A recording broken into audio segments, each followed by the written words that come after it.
you have any videos in here? Yeah. And is this okay? The little bar?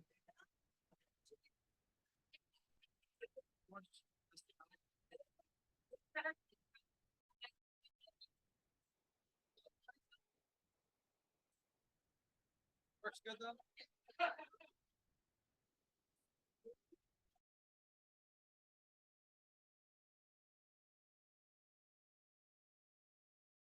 Yeah.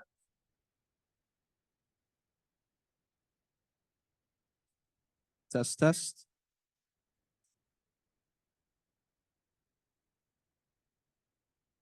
Test, test.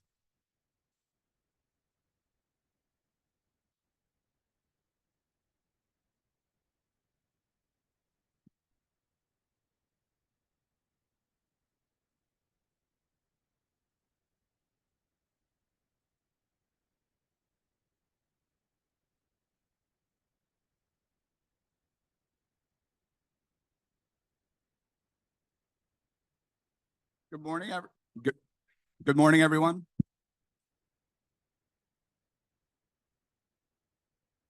Morning. I was just trying to get, yeah. Morning, everyone. Welcome to Wilmington University. We are very pleased to have everyone back for the Vision Coalition's Equity and Education Series. My name is Lindsay Rice. I'm a part of the Vision Coalition's leadership team, a group of individuals from business, education, community, nonprofit from across the state. There are other members of the Vision Coalition leadership team here today. We'd like them to stand up to be recognized.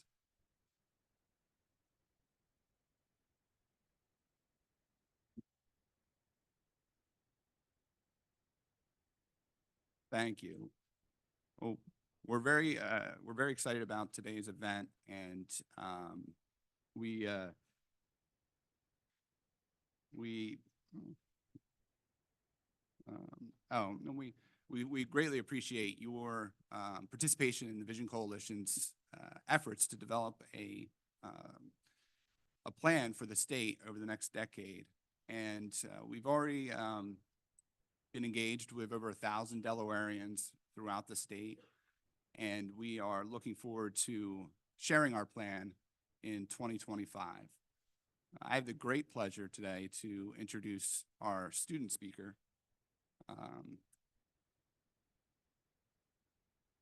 Lily Bataille.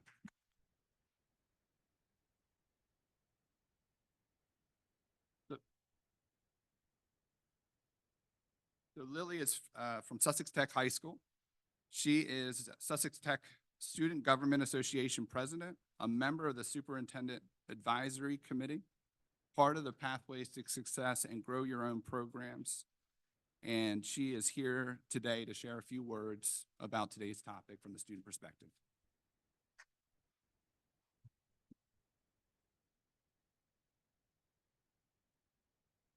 Good morning. I hope you are all well. I am happy to be with you all this morning to share my voice as a student and from the student's perspective with you. As as a student that will be graduating this year, when I look back over my academic career, I reflect on the differences I saw. I wish I had smaller classes, more extracurricular activities, summer programs, and career exploration exercises. I know that it would have supported my trajectory a lot.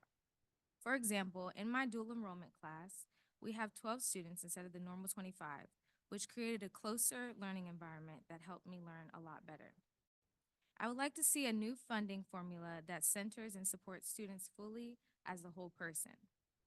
Dr. Holodick said, "We have an opportunity to do good by our students and get resources in an equitable manner. Let's do that." Many times when having these conversations about systems, systemic issues, and challenges students are facing, we exclude the student voice. That is not the way to have a meaningful, long-lasting change. Involving students in the advisory meetings can help their voices be heard. Having students from each grade level add their input to help this school and to help the schools and inform systems. I challenge the adults in this room to include students involve us in decision-making, and listening to our perspective.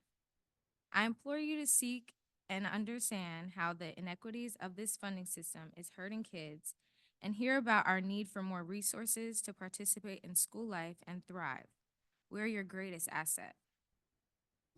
I urge you to not take more and more time so progress doesn't take another 20 years. And for the younger generation, like my brother, so that he can have the opportunities and resources they deserve and should have and are entitled to. We are the future. We are the current and next people in your seats. Create a system that supports us, work together, and with us to make education in the first state equitable. I hope the people in this room choose to allocate funding based on students and their needs and join many of the other states prioritizing students. Thank you again for the opportunity of being a student you listen to and hopefully listen to.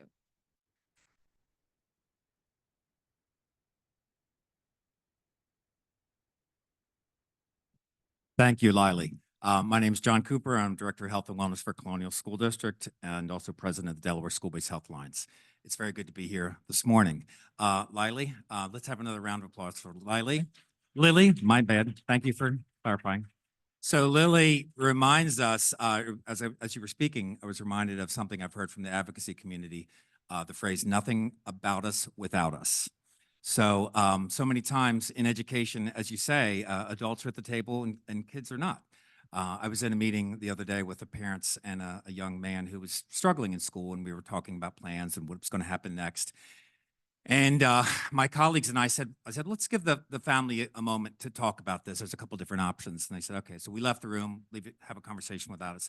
They had a conversation for a while. We came back in. We came to another point in the discussion where it was like, oh, wait, what are we going to do next? And I looked around to my colleagues, the other administrators, and the student's family. And I said to the family, would you all like a couple more minutes to talk? And the students next to me and said, no. He knew the decision that he wanted. And so I was, I think, reflexively giving deference to the adults in the room, to the family, and to the administrators. And the student who we were talking about was sitting right next to me. And he spoke very clearly about what he wanted. So I think that is what we need to be thinking about today.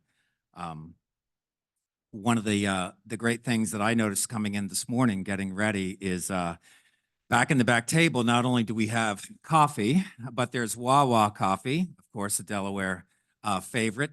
And not only just coffee, but dark coffee as well as regular coffee. So I don't know if anybody else noticed that, but to me, that was a good sign that good things are going to happen today.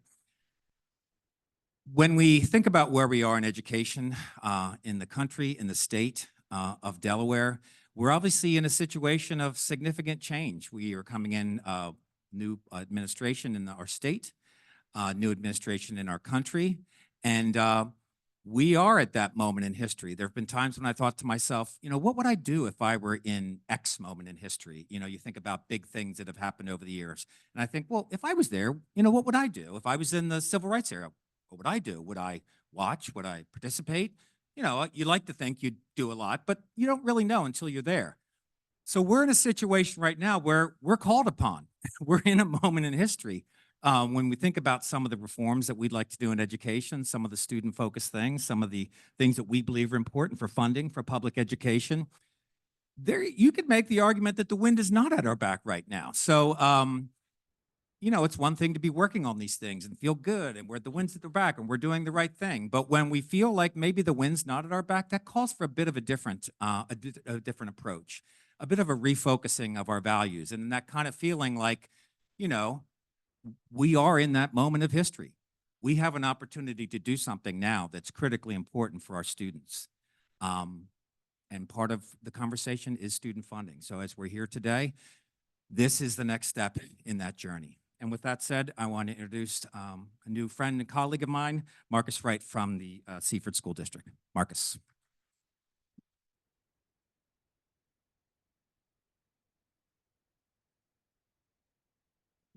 Morning, everyone. When I was taking my classes at Del State, I struggled in two courses, statistics and oral communications, so please bear with me. I'm pleased to be continuing the Equity in Education series, which kicked off in this room in March of last year. Thanks to many of you who have attended these meetings, as well as those who have participated.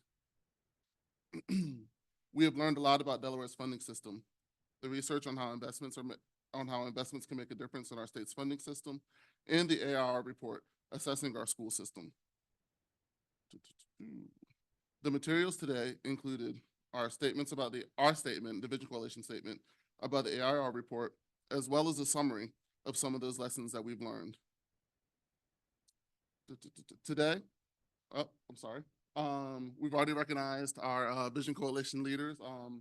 So this is the leadership team of the Vision Coalition, and so we're going to move forward. Today's agenda, we're going to hear from the Delaware Department of Education on an update on what's underway at the state level. Then we'll hear from the Public Education Funding Commission and what we're learning there. And we'll close with a panel of national experts so we can learn from other states. Now I'm going to turn it over to Kim Klein and Jennifer Carlson from the Delaware Department of Education.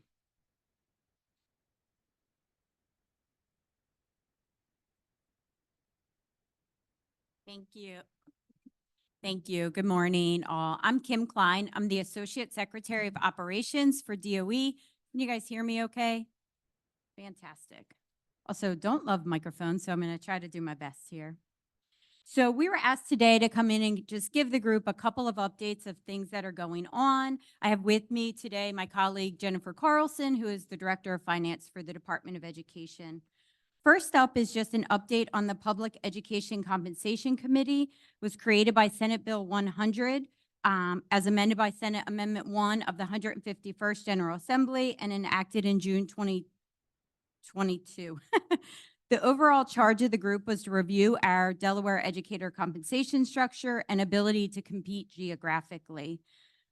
So we really broke the committee, of which the department was staffed to and chaired by Secretary Holodick, broke it into two components. One is educator salaries and compensation, and then the second part is still a work in progress. So for that first charge, the commission met from July 22 to October 23 and provided a report that included recommendations across all salary schedules in public education to ensure that Delaware becomes and remains geographically competitive within salaries.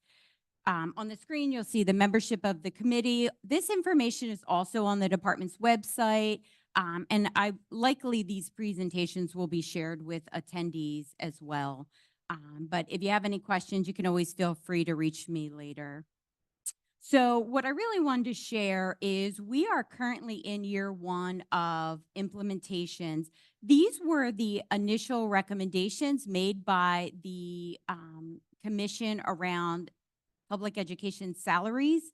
So what you'll see and as you can see on the screen, we have a number of different salary schedules. 1305 are teachers, administrators, and all professional staff, our secretaries, custodians, food service, paraprofessionals. And then we do not have salary schedules for bus drivers, but there were recommendations around that, and then also around the idea of creating a unit for technology. So the recommendation for 1305 was 2% and $18.75 per year for 4 years. That is actually occurring this year. Actually, I'm going to skip to the next slide. So in FY25, the fiscal year that we're in, the administration and the General Assembly supported most of the recommendations out of the commission. So we were funded for the 2% plus $18.75 for teachers and administrators. We were funded for 2%, $500, and collapsing secretarial salary schedules down from 5 classifications to 3. We were approved for custodial scale 2% increase and collapsing 6 scales, 6 lanes really on the schedule down to 4, and then adding those stipends into the base salaries. We were approved for 2.5% on our food service salary schedules, and then for paraprofessionals, a 1%, and we increased the existing stipend and added a new stipend for those paras with a bachelor's degree. Also, the recommendation of increasing bus driver pay from $22.50 to $25 an hour was supported. So all of those items in green on the slide were supported by the administration and General Assembly and are occurring today. Next steps for these will be year 2, 3, and 4 for the 1305 teacher and administrator salary schedule, which is another 2% plus $18.75 per year. The total recommendations coming out of PEC for educator salaries were $232 million, estimated using last year's numbers. So as you can see, this was a really, we talked today about we're on the cusp of major change for public ed funding. This was actually a major change for public education salaries. And so it happened fairly quickly. It happened with a lot of support. I'm not sure that it has gotten kind of the full recognition for really the accomplishments of what that commission was able to bring forward and have implemented for our staff across all salary schedules in public education.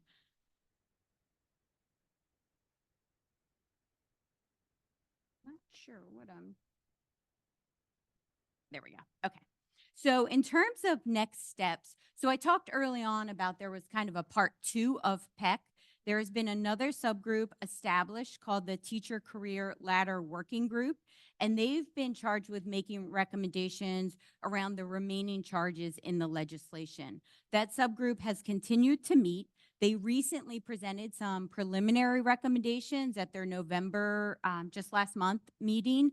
And the current plan is for them to continue those conversations, and we're expecting a vote at an upcoming on those recommendations at their next meeting. So stay tuned for additional updates out of that working group in the future. I'm now going to turn it over to Jennifer Carlson to give you a brief update on equalization and the project that we're working with. Good morning, everybody. Good morning. Can you hear me okay? Great. No? I thought I heard a yes. Okay. I got to get closer. Okay. Sorry about that.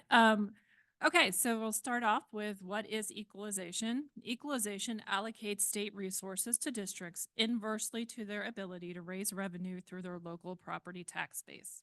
So simply put, the funding is an attempt to ensure that each district has roughly the same level of resources to educate students. The equalization formula is derived from Delaware Code as stated on the screen and is allocated to the LEAs.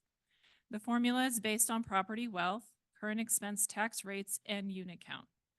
The formula utilizes the district's property wealth or its ability to tax and the tax rate, which was reflective of effort, and calculates statewide averages to create an ability index and an effort index. These index values are then multiplied by the authorized amount to develop the district's rate. The district's allocations are allocated at the district rate multiplied by the number of units that are earned through the unit count. On this screen, you will see the current members of the Equalization Committee. The committee is outlined in Delaware Code and meets at least annually to review the equalization formula and make recommendations via the annual report to the General Assembly. So given the challenges that the formula has, the equalization formula has experienced, the committee has decided since 2010 to freeze the rates to the fiscal year 2009 rates. However, with all the county reassessment projects currently underway and scheduled to be completed in the summer of 2025, it was decided that it was time to contract with a vendor to assist in updating the formula to ensure that it becomes sustainable and equitable for school districts and charter schools statewide. It was in the spring of 2024, so just recently, we completed an RFP or request for proposal process and elected to go with PCG or the Public Consulting Group as the awarded vendor to complete this work. On the screen, you will see the timeline of PCG's work on the Delaware equalization formula. To date, they have met with the Equalization Committee to better understand the challenges and opportunities of the current formula along with other stakeholders. And based on the feedback and data that's been collected, PCG has completed their preliminary analysis of the current formula and has submitted a draft report to the Equalization Committee for review and feedback. The work is actively ongoing with plans for draft recommendations to be presented to the Equalization Committee at the February 2025 meeting, and final recommendations to be completed by October 2025. The intent is for the implementation of the new formula to go into effect in July of 2026, which would be fiscal year 2027. PCG presented these preliminary findings to the committee at the November meeting. They found that the formula generally achieves its original intent to address funding inequities. However, the committee's assertion that the system was broken is in fact valid. One of the areas of concern that was identified by PCG is assessment to sales ratio, which is used to develop a common factor for the formula, but this factor is based on sales price, not assessed value. So districts obviously base their taxes on the assessed value, not sales price. So therefore, this creates an issue with the equalization formula and one of the areas that should be addressed. The wealth per unit has not properly shifted with major changes in the Delaware's funding system in regards to choice charter and needs-based funding. And the charter school equalization per rate calculation is prorated by students and not by units as it is for districts. And there is a correlation between property wealth and the local share of teacher salaries. This should be addressed this could be something that could be addressed in a change for a new formula.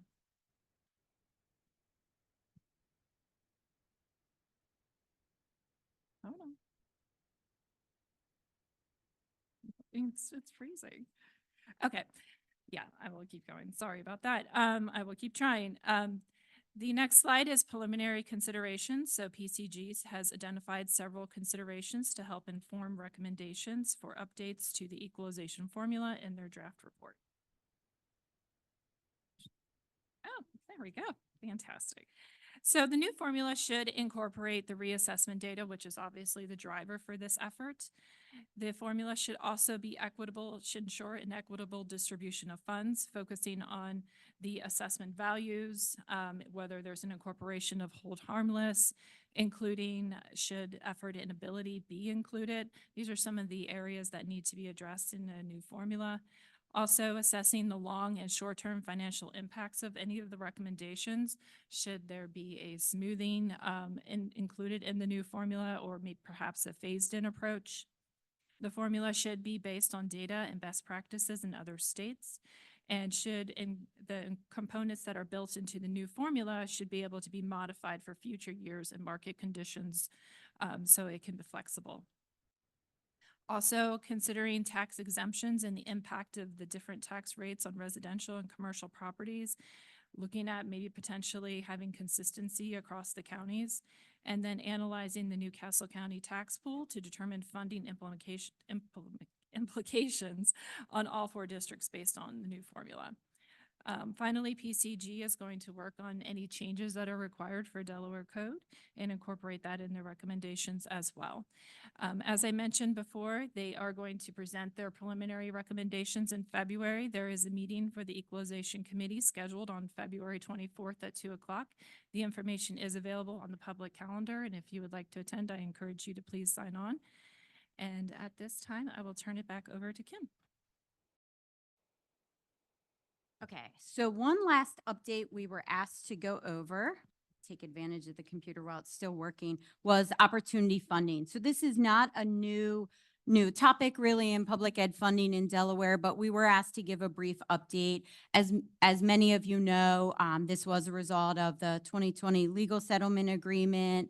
The funding has been phased in. Fiscal year 2025 was actually the final year of phase-in, with the caveat that the per student amounts must be maintained moving forward.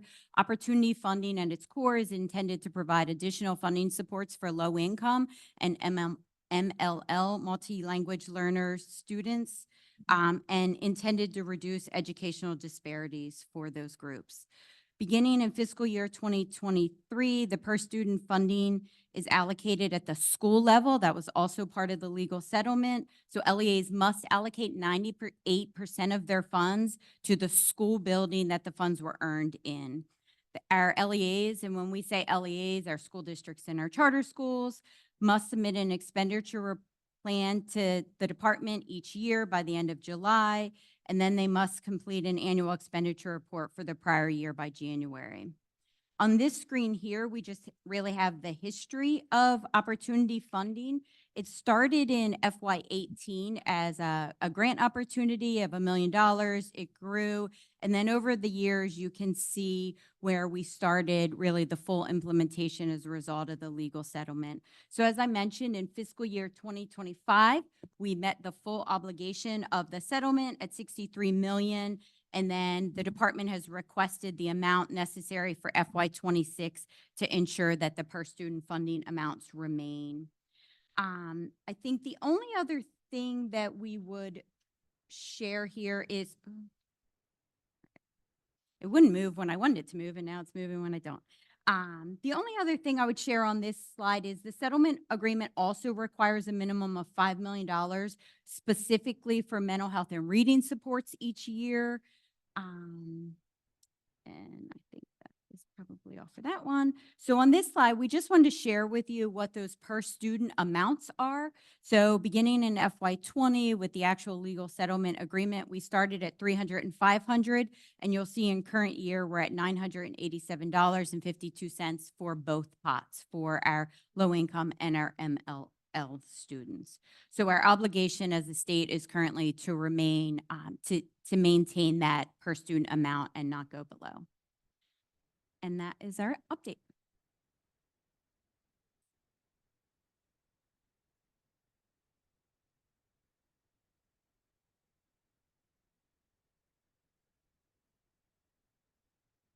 Hi, everybody. Thank you, Kim and Jennifer. We're going to save questions for the department for after this next section. So I'm Laura Sturgeon, State Senator from the 4th District, Chair of the Education Committee in the Senate, and the Chair of the Public Education Funding Commission. This commission was established through legislation, and it has 31 members, so quite a large group. It includes community-based organizations, educators, legislators, policymakers. I would love if everybody in the room who is a member of the PEFC could please stand up. We'll give them a round of applause. Thank you. We are hard at work trying to reach a consensus on how the best way to fund our schools, and our guiding sort of document is the AIR report. So that was the report that was commissioned. It was completely independent, nonpartisan, to look at our education funding, compare it to other states, and it found that we definitely fall into a deficit of education funding, and there are some specific recommendations of how much more we should be spending and how the money should be allocated. So, so far, we've had 3 sessions. They have been mostly learning sessions. Education funding is complex, especially in the state of Delaware. And a lot of the members don't come from necessarily an education funding background. They're not all CFOs. And so there has definitely been a need to ramp up and get people so they have enough foundational knowledge to make wise decisions and recommendations moving forward. We do feel an urgency to act. As the young lady mentioned earlier, we can't wait. Our students cannot wait. But at the same time, we want to make sure that we act thoughtfully and with the full knowledge of what we are recommending. And so we did originally put into the resolution that our recommendations would come out in October 2025, which I saw matched very nicely with some of the other goals that are supposed to be achieved by October 2025. We had a lot of pushback from members who just felt they needed a little more time. So we're going to try our best to have final recommendations by October 2025, but we are going to allow for the possibility that in 2025, the recommendations will be preliminary, a first set, if you will, of recommendations. And then we're going to push the final set of recommendations, if we need to, till July of '26. And this was directly asked for by the commissioners. Something that I want to acknowledge is that our governor-elect, Matt Meyer, ran on a strong education platform. Feel free to, yeah. And unfortunately, he couldn't join us today, but his platform is highly aligned with the commission's charge of reviewing the AIR report and making recommendations to increase funding, address local inequities, and create transparency. So we are next going to, I think we're going to come up and sit at the table with Mike Griffith, who's from the Learning Policy Institute. Mike is our consultant that we work very closely with on the Public Education Funding Commission. He is a font of knowledge. He has brought us all of that and shared, and we keep asking him for more, and he keeps prepping more. And we have a big in-person meeting coming up in February where Mike is going to share some of what other states are doing and different potential examples of directions Delaware could go. And so I would like to welcome Mike back to Delaware. And if you could give him a big round of applause, please.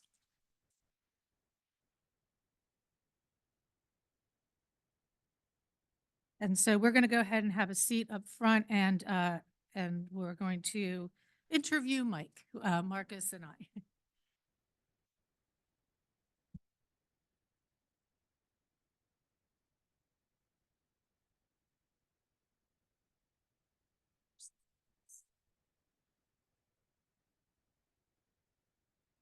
Wow, I hate that picture. Is this working? Can you hear me? Great. Yeah, thankfully I didn't wear that same shirt tie combination. That's always embarrassing. But what I want to talk about today a little bit is give a quick overview, and then I think we'll head into the Q&A. If we can go to my first slide, or do I have the? So these are some of the, let's see. These are some of the issues that center around what we're talking about with school finance in Delaware. I think the important issue to kind of think about with all of this is that your state right now has a very difficult to understand school funding system. That's one issue. The other issue is it doesn't provide a lot of flexibility. You're tied in as a school district and as a charter school with how you spend the dollars. So if you want to move money around, you can a little bit in your system, but not to the extent that other states allow for. And then third, you have a lot of components that work outside of your primary formula. We just heard this with Kim and Jennifer's presentation. You have different pockets of money that exist outside of the formula that sort of do different things than the formula itself does. And that makes it even more confusing and harder to kind of come to grips with when you're running a school district. What you want is a single funding system that is based on student need, as was said earlier, and student focused. It should be based on providing enough money for all students to reach your state standards. The funding should be targeted towards those student groups, English language learners, at-risk students, special education students, students experiencing homelessness. All of these student groups should be receiving an amount of funding necessary to allow them to meet or exceed state standards. Your system really doesn't do that right now. Your system was designed at a time where every student attended a traditional brick and mortar school. It was designed at a time that people didn't really think about the research that was out there that said different student groups have different needs. So what you've tried to do in your state, and every state who has a formula like yours, there's about 6 or 7, you've tried to jerry-rig your system to address these issues. That makes things more and more confusing as time moves on. And so what you have now is a system where you have a home where the kitchen is outside in the backyard, the bathroom is on the roof, and you have 16 bedrooms in one bathroom. Yeah. You did this over time. Each individual decision makes sense. but the whole system, the system as a whole does not. So I don't know if we're going to show some of the other slides. Oh, there we go. If we can move on to the next one, great. Here are some of the states that have made major changes. Mississippi should be included in here. I'm sorry for not doing it. What each of these states have in common is they had a system that just was not working, was not functioning. They're not all the same as yours. Tennessee was, and we're going to hear more about Tennessee later. But these other states all had systems that were not functioning to aid students the way they should. So you have California, who is on that list, and let's see who else. Rhode Island, Pennsylvania. Rhode Island, Pennsylvania, and Illinois did not have school funding systems. You simply got them out from the state based on what you received the previous year. That kind of system does not work at all. Had a couple of these like Wyoming who had an okay system, but the courts came in and said it's not funded at an adequate level. It's not directing funds the way it should go. So they had to completely change their system. But each one of these states had a system that was broken. The states that are highlighted in green put together commissions similar to the commission you have in your state to try to address these issues. The others either did it, the legislature did it themselves and made these changes, or they were mandated by the courts to make changes. So if we can go on to the next slide. You can just see your commission looks very similar to the other commissions than the states where it did work. You have Maryland on there twice. Maryland went through a really major change at around 2002. Because of the Great Recession, they had to change back their system. And then they decided to have another group come together. Each time they went out and hired consultants, kind of like you did with AIR. AIR put together a study that showed you and gave you a guideline about where you can go, how you can make these changes in your state, what kind of funding level you need to get all of your students up to state standards, and what kind of new system. In Maryland, in both cases, they went out and hired consultants to do that for them. Then they followed that as a guideline, but also in both cases, they didn't follow it exactly. They took most of the suggestions from the study but they added on and subtracted certain things. I would say that makes the most sense for you all too. The AIR report is a good guideline, but you do not have to follow it step by step. It will help you understand where you need to go, but you can make that decision yourself. Then we have Tennessee. Again, I'm not going to talk too much about Tennessee because that's going to be talked about later. But then you have Illinois, which also put together a commission to take a look at their funding system. And in each of those cases, usually what you saw were there were commissions that existed before these that laid the groundwork. So in Tennessee, for instance, and in Illinois, there was a lot of work done in the state beforehand. I know there's frustration in your state, and I've heard this. We're not moving forward fast enough. One thing I can just say is, it happens over time. And eventually you'll get that momentum going where you'll fully change your system. But that is something we have heard in every one of our meetings so far, which is we've talked about this enough. Now we have to do something.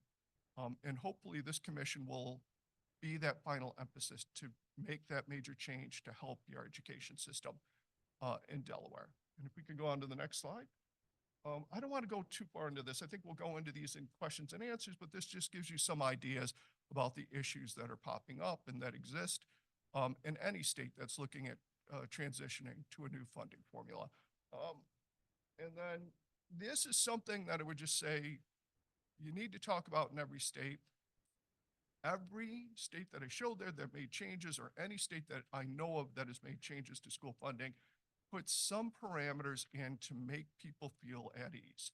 So make sure you're going to hold people harmless. So no one's going to lose money under a new funding formula. Make sure that the things that you like in your new formula, which there are things people like in your current formula, that you can keep as many of those as possible. Put people at ease about the transition and phase it in over time. That usually works the best. That gives people the opportunity to feel comfortable about the new formula and to kind of learn the new formula. But the final point there about training, once you have decided on the final formula, make sure you go out to the public, explain what the new formula is, and really make sure you train people in the districts and in the charters to understand what it means. That's a lot of work.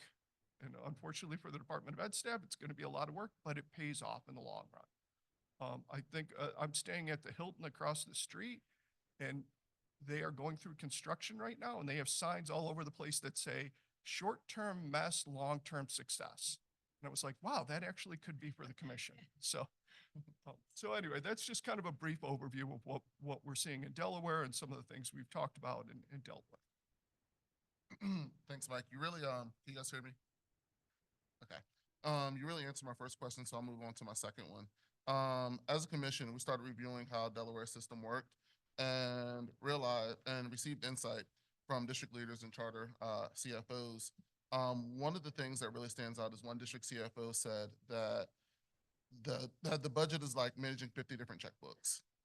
Can you talk about how other states fund schools to reduce the burdensome reporting and provide greater flexibility for schools in the district? So states that have sort of a high quality funding formula, and we can talk about Maryland or California and some others that are out there, but they have a primary funding formula where it's driven by student counts and who those students are. It's also driven by things within the district. Is the district large? Is it small? What's the general wealth of the district? Just like when you're talking about equalization funding, your state is the only state I know of that deals with equalization funding outside of the formula. All the other states deal with it inside. So what happens then is you get a check from the state, essentially, and it says, here's your money to run your schools. Here's some mandates. Your class sizes can't be over a certain amount. You have to make sure you supply services to these certain student groups, but otherwise it's going to be up to you to decide how to spend these dollars. You don't have to report about 20, 30, 40 different little pockets of money. Now, that doesn't mean every state puts all of their money into one formula. Usually there's a couple of things that exist outside the formula, things like transportation, capital funding, building funding, sometimes things like food services, they're outside, but the vast majority just comes in a single check where you just have to do a single report for that, and then you can move on, but the decisions are yours at the district or charter level. So you don't have to fill out forms for each student group, for each expenditure area. It's just that type of one size or one reporting for the vast majority of the money. Thank you, Mike. And is my mic on? Speaking of mics, okay.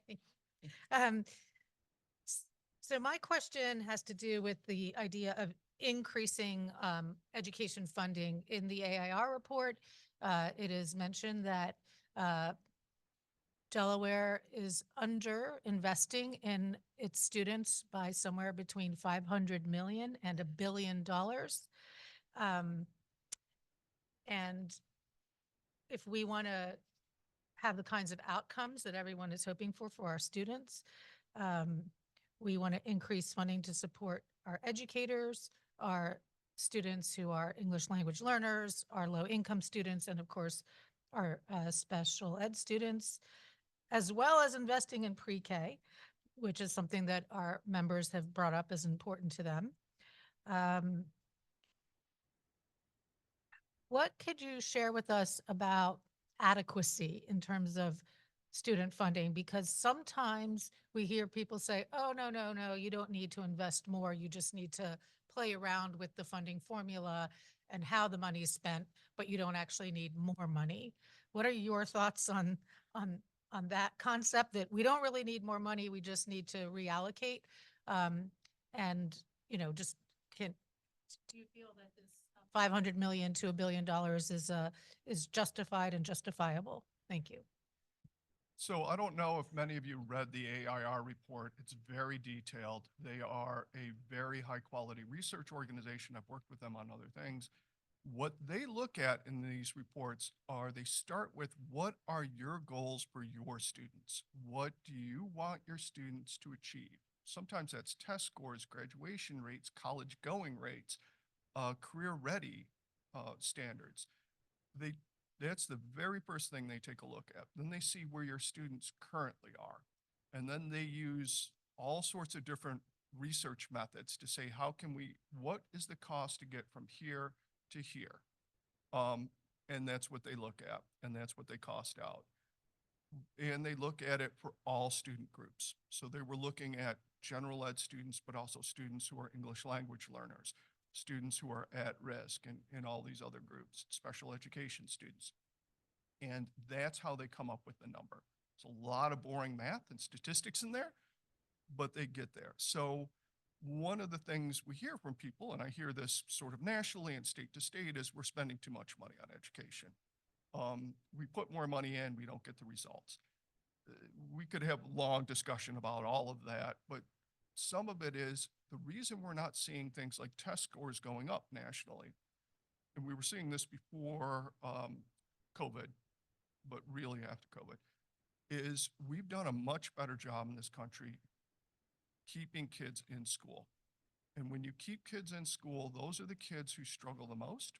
And that's one of the reasons we didn't see test scores go up. So we should be proud of the fact that we're doing a better job of keeping kids in school and graduating kids. But these are the kids who struggle the most and would tend to not test as well as general ed students. So that's one thing we've seen nationally. The other thing is we have really raised our standards. We used to just accept that if a student graduated, spent 4 years in high school and graduated, that was a success. We know now that that's not enough, that these students have to be career and college ready. So states have raised their standards. What happened though is states raised their standards, but they didn't raise their spending. And so those two things are disconnected. It's one of these interesting things. In every state, there are two different committees in the legislature. There's an ed committee that decides on standards, but there's an appropriation committee that decides on funding. And those two things are not connected. What a study like AIR tries to do when they do their studies is connect those two things. What are your standards? Your spending should equal that. Even AIR says, and I think any of these, that you're not going to get there tomorrow, right? And it probably wouldn't be super helpful if you got there tomorrow. If you just put a ton of money into the system right away, you're not going to see those changes. But as the money gradually flows in after several years, then the districts will have the resources that they need to get students up to the standards that you have set.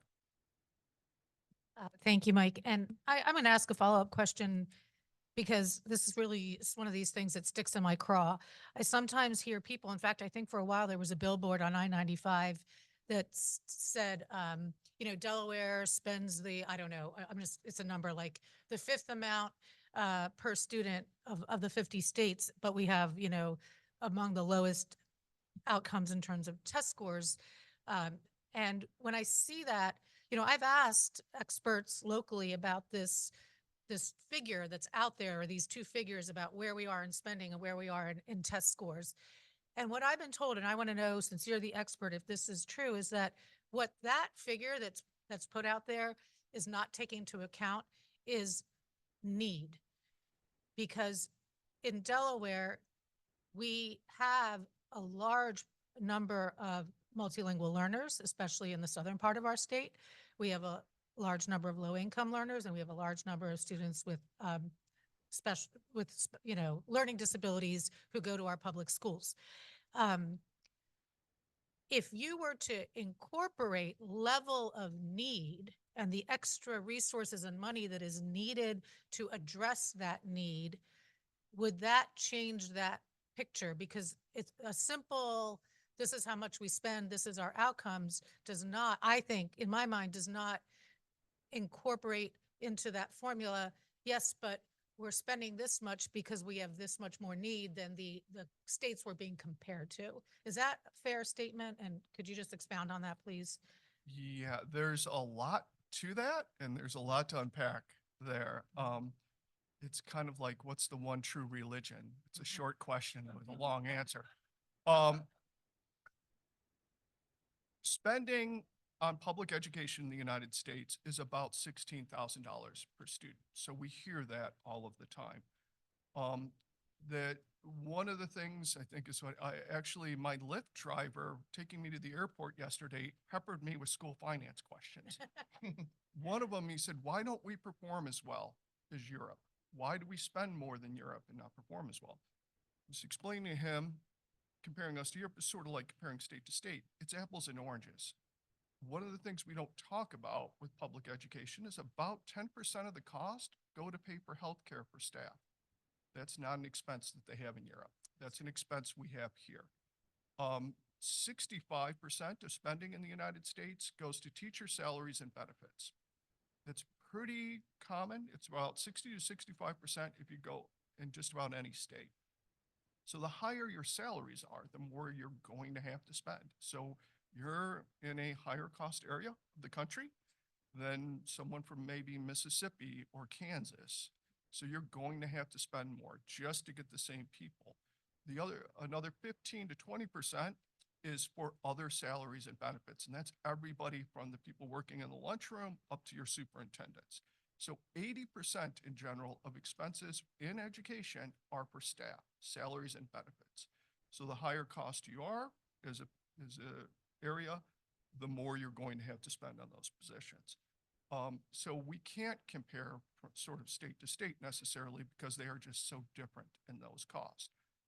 The other issue that exists is, when we talk about, say, 16,000 per kid, that's on average. We spend much higher than that for special education students in this country. We spend more than that for students who are at risk and English language learners. We probably spend, and it's really hard to kind of pull this out, but around $10,000 per student for a general ed kid in this country. That comes to less than $10 an hour to educate students.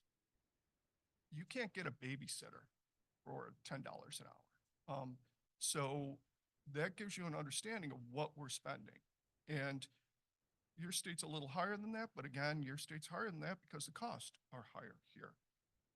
But I'll also say this too, when you look at a study like AIR did, each state has different expectations for their kids. And I've worked in some states where they feel that high school graduation is enough. That's the goal, and that's what we want. That's why they're comfortable with what they spend, because they are meeting their goals and they're doing well. Other states, it is much higher. I was part of an interview when we were in a state, I won't say it, in the middle part of the country. Their goal was to get 25% of their kids to go to college. They were a lower wealth, rural area, and that was really their goal. I interviewed somebody from a school district in New Jersey.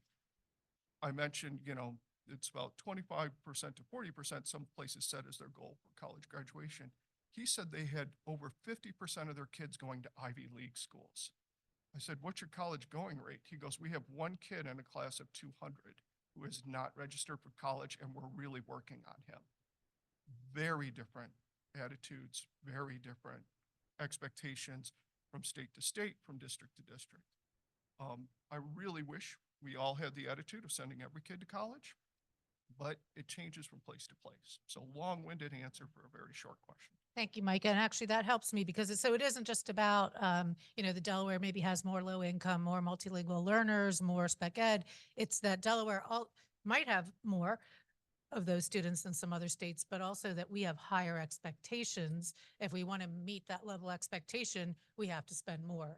If we're only hoping to graduate or to send 25% of our students to post-secondary, then we wouldn't have to spend as much. So thank you for that color to that very simplistic statistic that is sometimes thrown out there about, where we rank and how much we spend.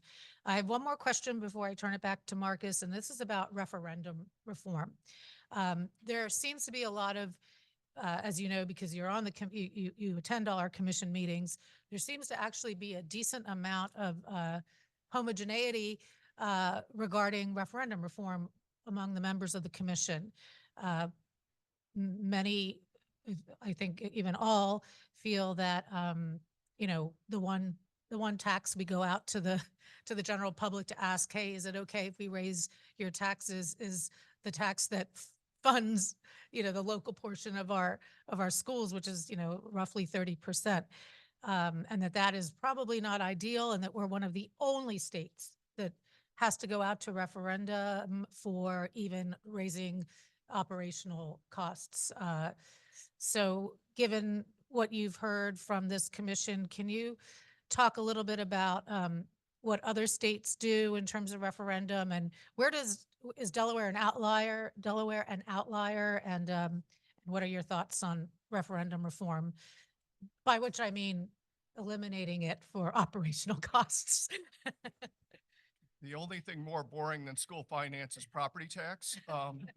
So I'll try to go over this quickly, but in most states, when you levy a property tax, there are two different things that decide your property tax and how much you bring in, right? One is how much do you levy? What's the tax amount? But the other is what are the value of the homes and the other property that you're taxing? Your state, because you have not gone back and reassessed property over time, the property value of homes and other property did not change. That's changing now. You're going back and reassessing your property. So in other states, if you levy a tax, it grows each year as property values grow. So you don't have to keep going back to the voters to get more money. But if you levy a tax in your state before you changing the reassessment that say raised $5 million, it will never raise more than $5 million. It will only raise that amount. In other states, that tax that was $5 million will go up each year as property values go up. So that's the first problem you have. You've solved that problem. Now you're in the process, I should say, of solving that problem. You're reassessing property and then you're going to go back every 5 years and reassess it. That will help.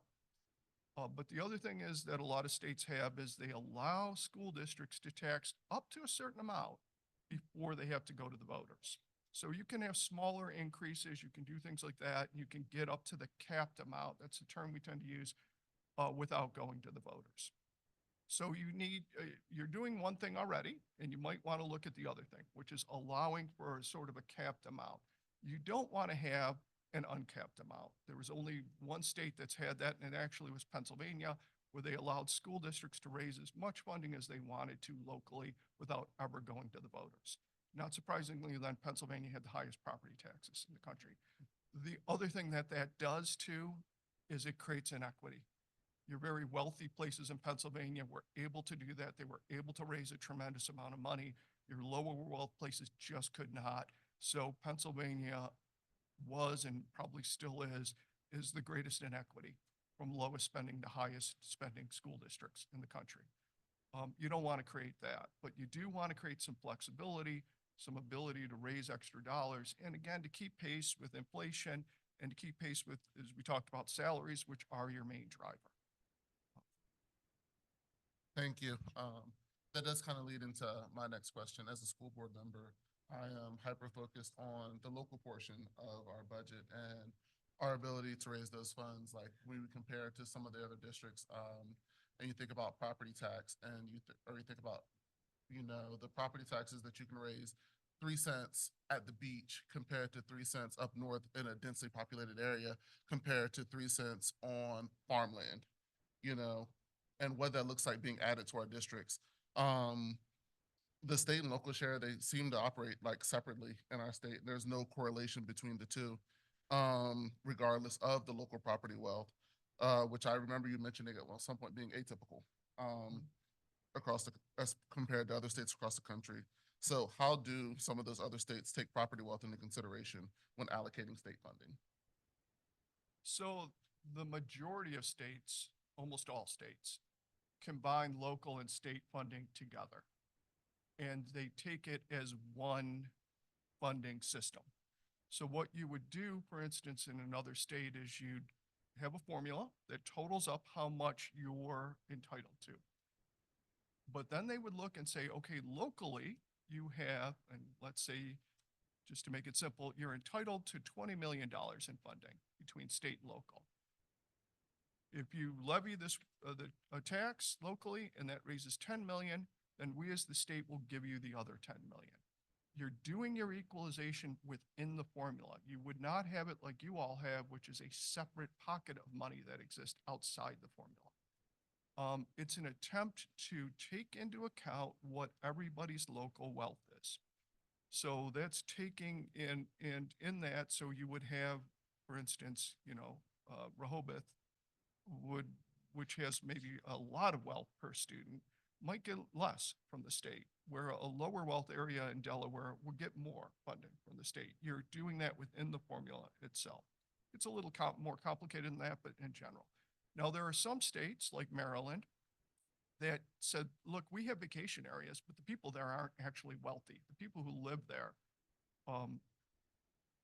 tend to not make as much as sort of the state average of funding, even though the property is very valuable. And you can take that into account too. You can look and do a combination of property value and average income to make sure you're levying, you're taking into account both sides of that.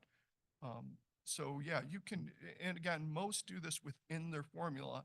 And again, then you'd have sort of control, once the decisions are made, over both the state and the local funding on how you want to spend it. It's just how it was generated would depend on your general wealth. Now, in those states, they tend to say you have to do a minimum property tax levy. That's a certain amount. Then what we do is supply the extra money above that minimum. But they require everyone to do some sort of a minimum levy. Got it. Thank you. You talked about some of the changes you talked about some of the states that have made changes, in recent years. What has been the trend line as far as what sort of system those states are moving to? So I wish I had our fancy colored map back here, but you could see that the change has been over time. You have what we call a resource allocation system. Sometimes you hear it called a position allocation system or a teacher allocation system. But the idea under your type of system is you count up students, and then for every, say, 25 students, you get one teaching position, and the state will fund that one teaching position. And then for every 100 students, you get a counselor, and for every so many students, you get a principal, things like that. That type of system is kind of slowly fading away. There's fewer and fewer states that have it, and the states that have it are looking to transition away from it.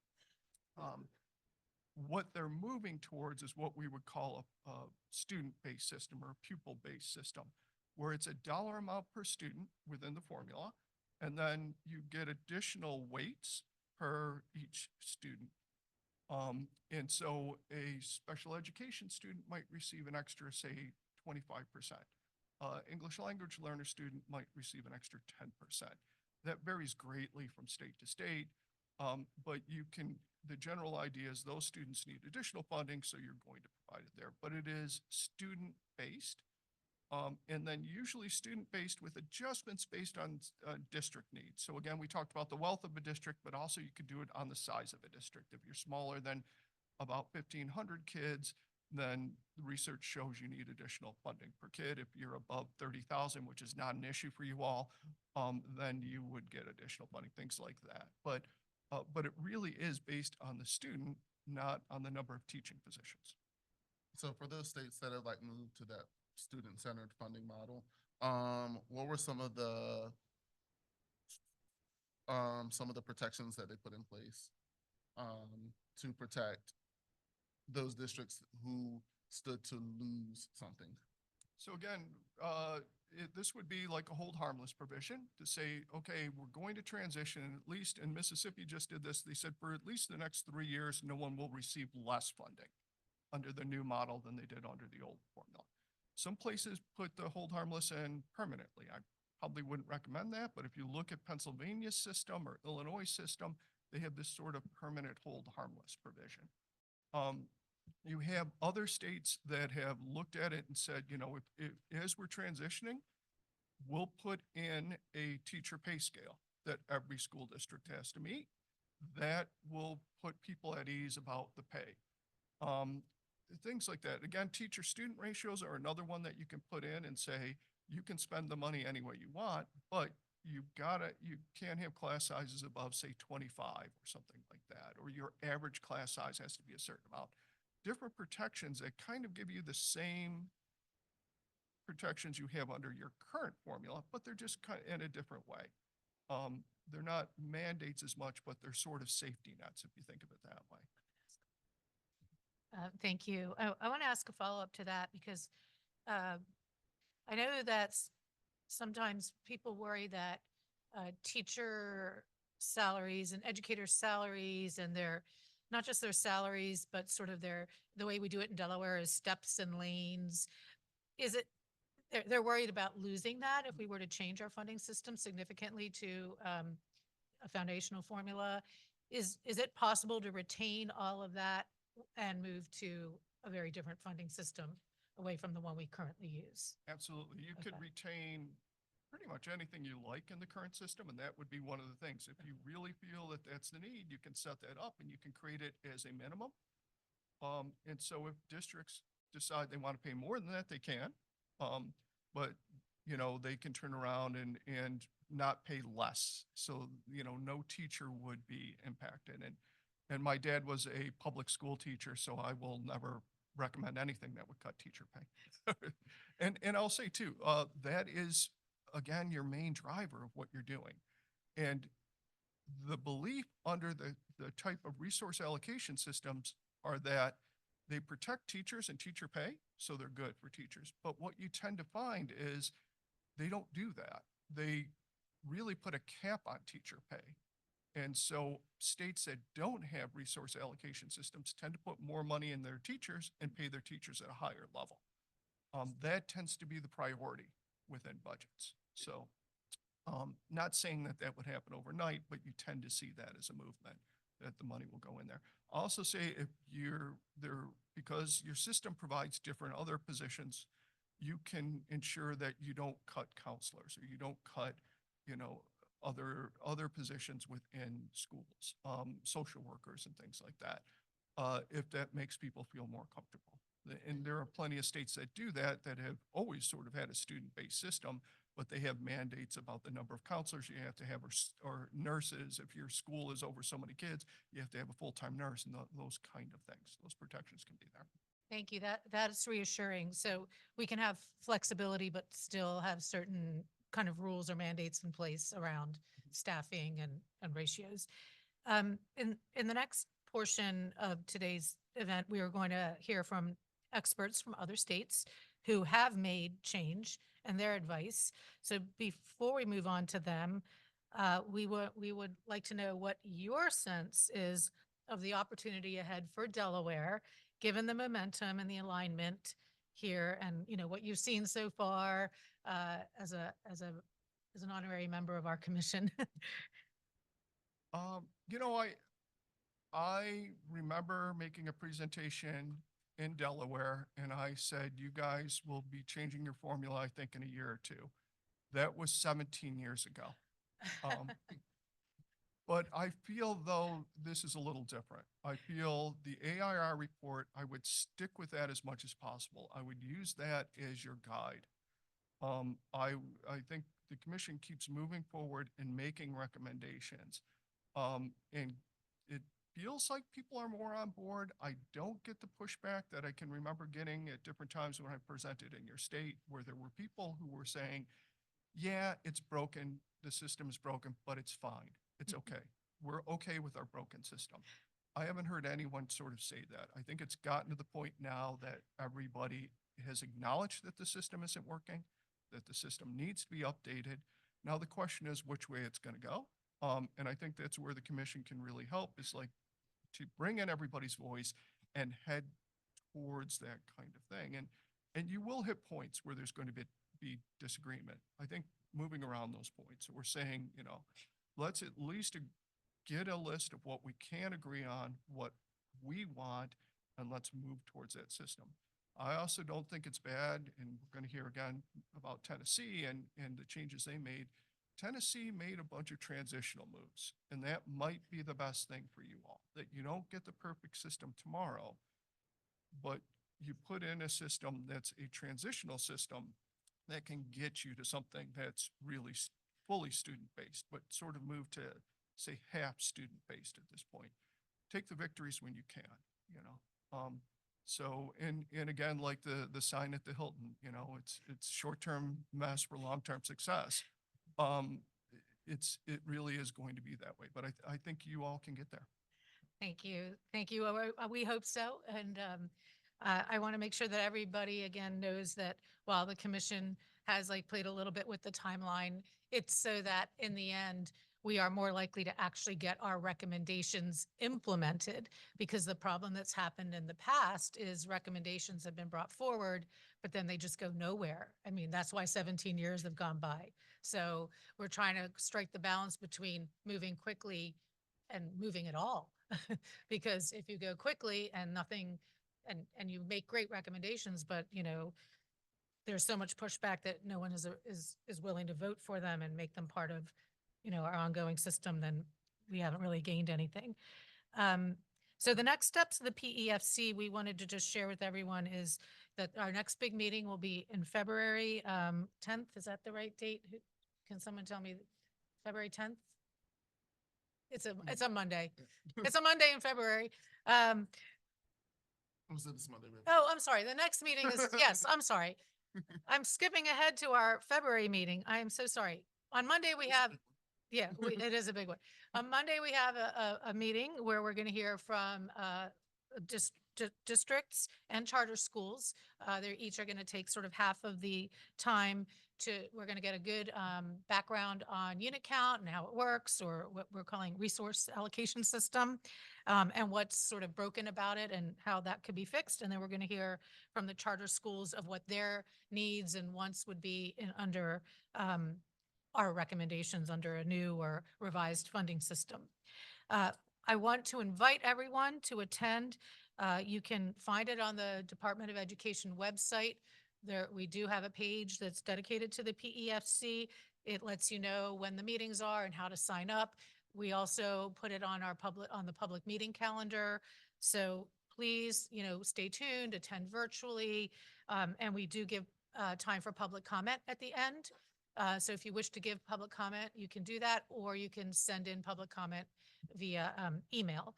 So we're just hoping that more people will participate, listen in, and share their thoughts with us at the end of the meeting, or on your own time as you think through what you heard and want to give input.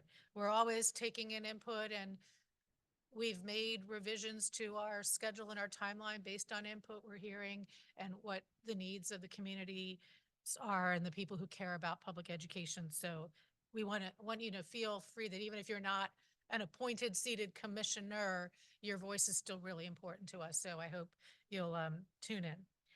And with that, I would like to thank Mike, if everyone could join me in thanking Mike. Questions for you all? And for Kim. Oh, So we have a mic. Oh. Kim's gonna take a mic around for Oh, Q&A. gotcha. Okay. So actually, I wasn't supposed to thank Mike yet. I was supposed to open it up to Q&A for any of us, and as well as Jen and Kim. Do they want to, can they just answer from there, or do they want to come up? We have extra seats if you want to come up front. This is for Jen Carlson, Kim Klein, or any of us, based on everything you've heard up to this point. There's a mic in the audience. Raise your hand and they'll bring it over to you.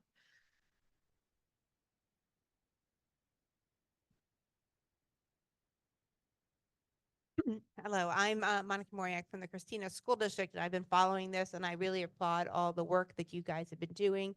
As I saw your presentation in the beginning, and I know Senator Sturgeon, we are, I think you need to reauthorize in January the education as you look forward. I noticed that Tennessee had public community members, teachers, student district leaders, quite a variety of people, whereas I think we're all appointed by the legislature.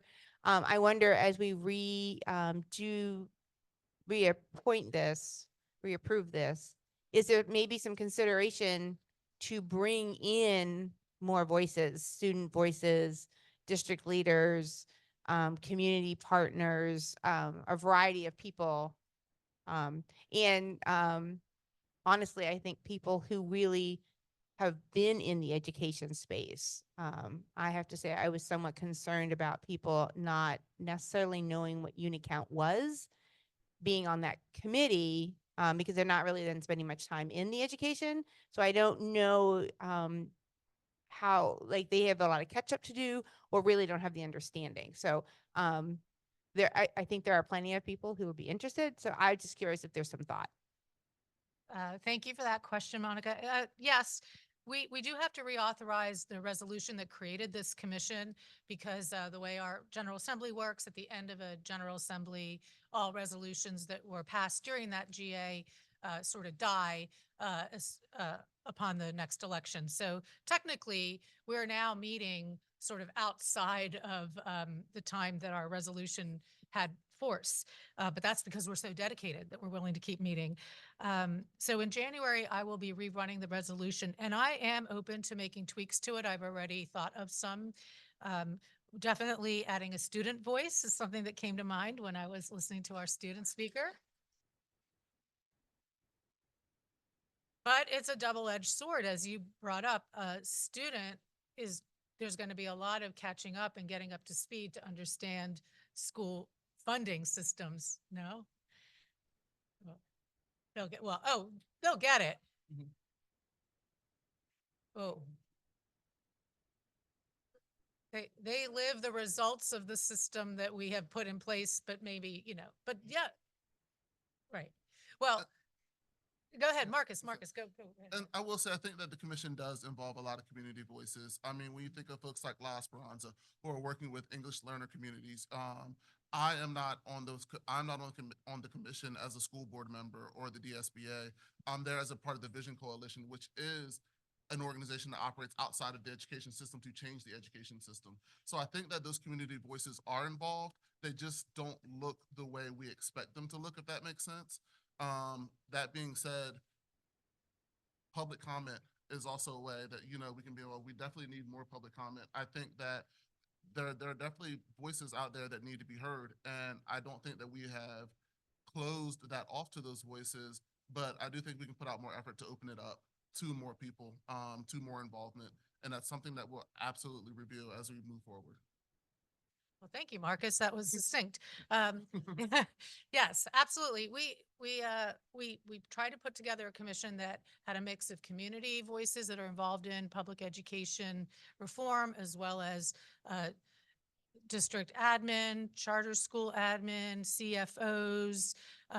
But we are finding that, there is some catching up and learning that has to go on, and that's fine. We're educators and we're happy to educate folks. And we'll look at the makeup of the commission and see, if we need to add some additional voices. And I encourage you all to just email me your thoughts on that. If there's a particular voice you think is missing other than student voice, I've got that one written down.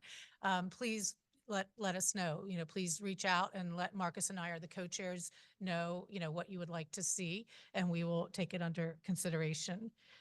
So thank you for the question. Yeah. So first, as a member of the leadership team of the Vision Coalition, I really appreciate you all doing this today, being here, and the presentations been very informative and very practical in nature, and I really appreciate that practical view that you bring. I think this question's for either Kim or Jen. So in the equalization study, it looks like you've got a lot of great goals and a lot that you will accomplish through that. The question I didn't see there, and it sort of was jogged when Mike was mentioning that this is outside the system and that's fairly unique, is the proportion of money that would go toward equalization. Over a number of years, for a variety of different reasons, the amount of funding has not increased significantly. That's equalized in terms of the funding. So, and Delaware now stands as the only state in the union that actually sends more money per pupil to affluent schools than we send to schools serving economically disadvantaged low-income families.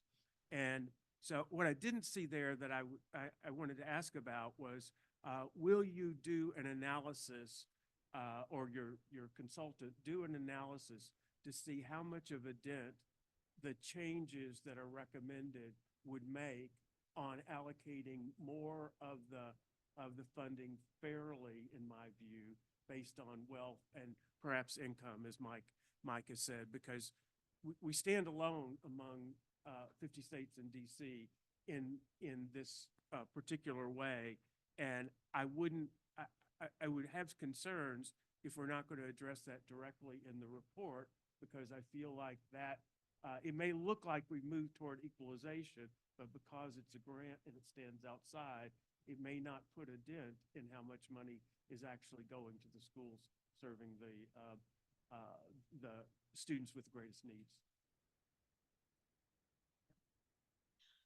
So yes, absolutely. Part of the work that our consultant will be doing, will be looking at that. And some of the data points we need though are tied to reassessment. So we know we have Kent County information right now. We are waiting for Sussex and Newcastle, but that's really why you see the timeline for this project being so extended. We need all of that information in for them then to be able to run models to say, here's the impact, considering, taking into account the new assessed values and where we are as a state, here are the impacts statewide. We definitely have conversations about the fact that the formula has been frozen since 2010, which really gets to your point of we are providing additional funds to what we would consider more wealthy districts, where in a true formula state, and we talk about this every year, those districts should actually be paying into equalization. That's not our current state. One of the challenges though, and we heard Michael speak about it just on our full funding system, is that hold harmless, right? Our LEAs have been operating with those funds for many years. And while they haven't grown significantly, they have with unit growth, obviously, but they have been intentionally frozen, knowing that kind of the whole formula, the lack of reassessment had, if you will, broken the system over the years. We will have to factor that in moving forward, that concept of hold harmless. And what that means likely then is significant investments into the pot of equalization if it remains outside of a formula moving forward. That will unfortunately be competing with the need for additional funds into a student weighted or any other type of formula driven changes to the system.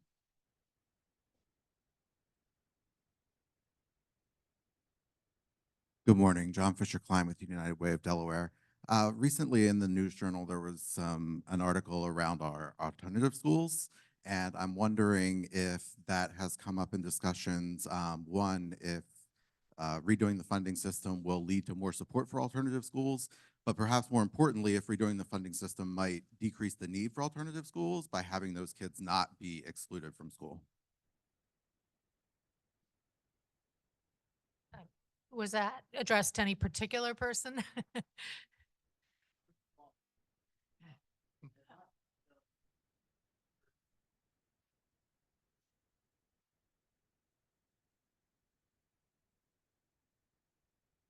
Well, I'm going to answer just based on my own personal experience. I was a teacher for 25 years in our public schools here in Delaware. My preference would be that we eliminate the need for alternative schools through smaller class sizes and more mental health supports and more just general supports. And there might still be a very small percentage of students who need an alternative placement, but I would like to see alternative schools, segregating students. That's sort of not my philosophy, but this is just me personally. The commission has not taken up that topic, to be honest. So I'm only sharing my personal philosophy. If anyone else wants to take any part of that, feel free, or talk about what other schools do. This has to do with like school climate, behavior. It is as we know, it's a huge issue, and it leads to, a problem with retention. It's why, many teachers will retire earlier than they would otherwise. So we're always looking for ways to improve school climate and classroom climate.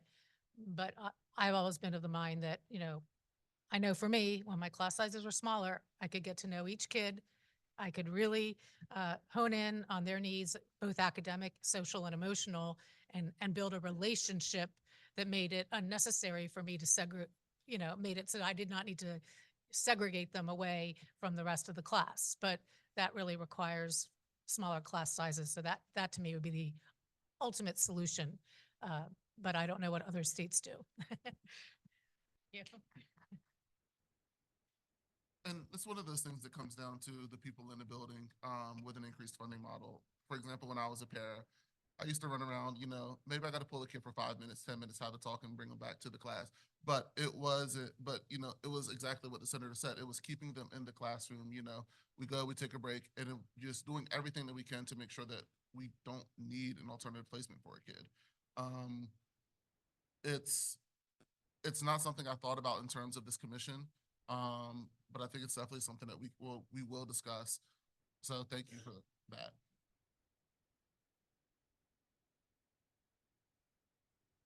Hello, my name is Melinda Gillespie. I'm the student council president at Mount Pleasant High School.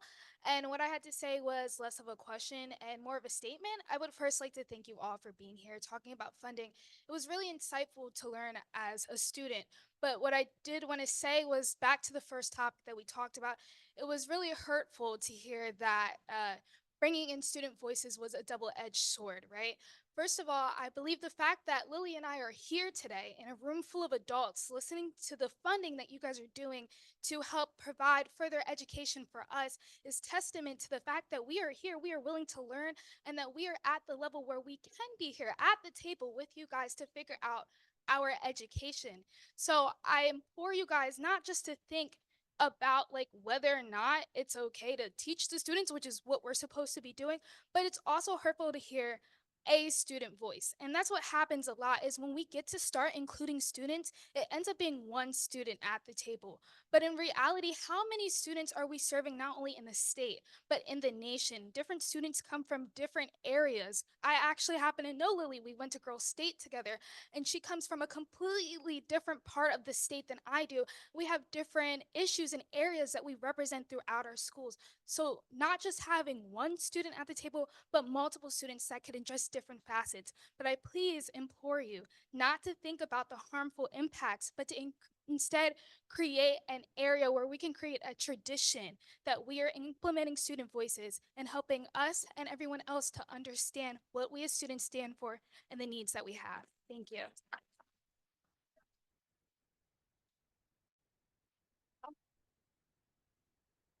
Well, thank you. And that was definitely aimed at me because I was the one who made the comment. So, and that's okay. I want to contextualize the comment I made about the double-edged sword, since I think it'll help you understand why I said that and what I meant. So, when you're a public body like this commission is, you get a lot of feedback and input and people, giving you their critiques. And so one of the critiques that we've heard is, one, the commission's way too big. 31 people is ridiculous. How can 31 people make a decision? And believe me, it started even bigger because we wanted to include as many voices as we could. And clearly we failed in including student voices. But even with all the voices we had, we were still like told there was like some group of people who, oh, it's too big, you have too many, and other people saying, hey, wait a minute, why wasn't I asked to be on it? So it's really hard to balance all that. Secondly, another critique we've received is, wait a minute, the commission is asking for more time. Haven't students waited long enough?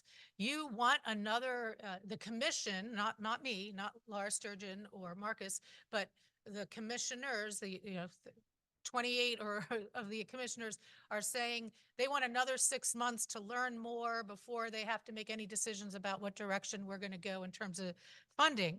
And what we have realized is that the reason they need more time is because education funding is super complicated. It is complex. I'm still figuring it all out and learning it. And I've been in education policy now for about 6 years since I was elected. So the double-edged sword was that, do we want to move quickly? Do we want to be able to take our time and make sure everyone fully understands so they can make, good decisions when it comes time to vote? Are we going this way or are we going this way? We have to vote on recommendations. So absolutely. I had no qualms about giving the extra 6 months because I wanted everyone to really feel comfortable and feel like they were fully informed and able to make informed decisions when it came time to vote. And I am committed to doing the same with the students who we will add to the commission when we reauthorize it in January. I'm happy to have you in and spend the time we need to spend to make sure you feel like you have all the information you need to make good decisions. That was the only thing. It's just that then we need the other people who are like, move quickly, move quickly. What are you waiting for? We need them to understand we want to move as quickly as possible, but we also need to educate the members of the commission so that they are able to make informed decisions. That was the double-edged sword, is that tension between wanting to see change after 17 years and more of trying to improve, our funding situation, and wanting to make sure we're taking enough time that every member of the commission understands what they're voting for and what they're doing. That was it. And so that's why I wanted you to understand that was the context, because we have so many different opinions coming at us. And if we include more people who aren't necessarily CFOs, then it was going to take more time to explain the system. But I'm happy to do that, and that's why I didn't have qualms about extending our deadline for recommendations. That explained it pretty well. I'm just going to read the question that's coming from online from Ray Jones Avery. Is the commission moving towards recommending a statewide teacher salary scale to address the challenge of differential compensation across districts and charters?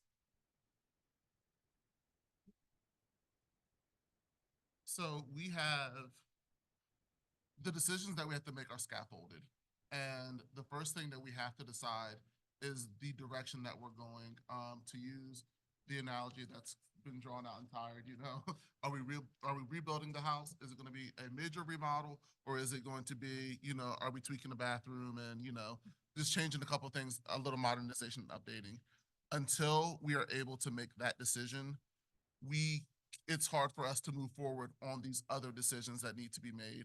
So, the plan is in the next couple of meetings to, we're gonna hear from the districts, we're gonna hear from the charters and what they would like to see. And then from there, we're gonna, Mike's gonna run us some models and we're gonna see what we're looking at, and then we're gonna make that decision. And from there, we can make these other decisions that are based on that one core decision that's gonna decide where we're gonna branch out. Up to this point, we've been educating. I've learned a lot. I'm meeting with commissioners and other folks outside to hear their opinions and the changes that they want to make. I've been quiet about my opinions on the model that I want to see, because I don't want to push the commission in one way or another. As the co-chair of the commission, I want to make sure that we are coming to a decision. So until we can make those decisions, we can't make the other decisions, which is why the timing of everything is so important, because we have so many decisions that we have to make. Thanks, Marcus. That was well said. Yeah, we really haven't, the question's gone now, but I feel like that was sort of more under the purview of the PECC, the Public Education Compensation Committee. And it's something I'm not sure that would be in our scope to make recommendations about whether, it makes sense that the local portion of the salary is different based on district.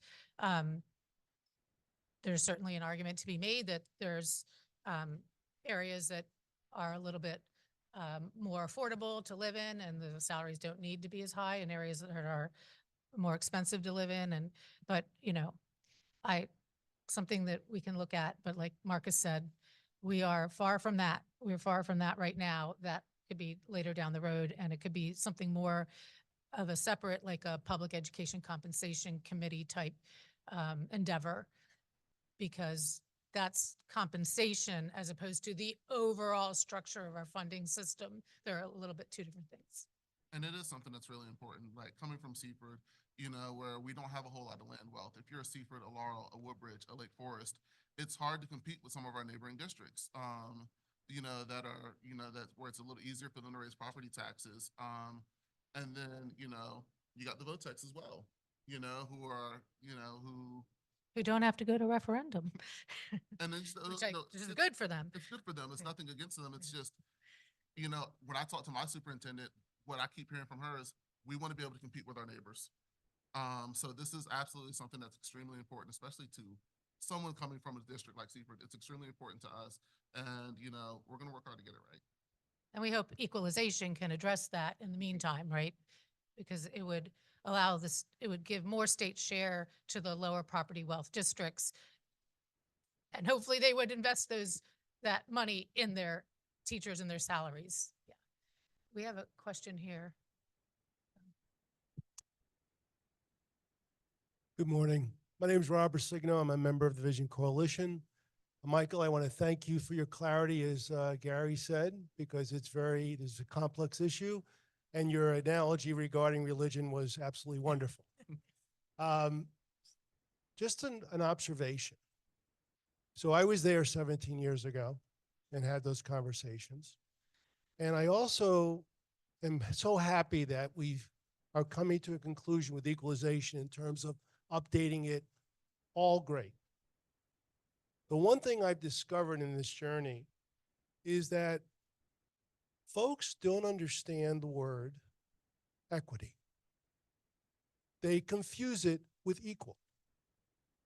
So as I looked at those recommendations and the considerations, there was one bullet that talked about equity. But the reality is, if we continue to use those words, we will never break through to say it isn't about being equal, because the kids in Rehoboth are different than the kids in Wilmington or Milford or whatever.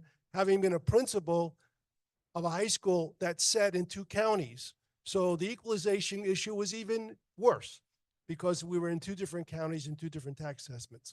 But the point of the matter is, as you want change and you want to move forward, everyone needs to understand that it isn't about equal. It is about equitable, because as Senator Sturgeon pointed out, the population has changed dramatically. Those kids are different. They have different needs.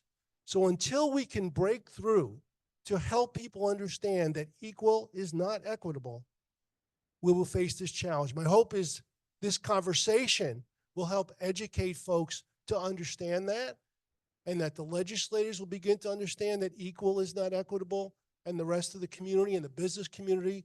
So I applaud the work, and I thank you all.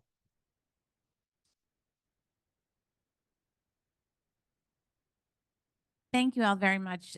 Donna Johnson Geist, Mike, welcome back to Delaware. I hope that you're not feeling like Bill Murray these days. So I too have been here for many conversations about education funding reform.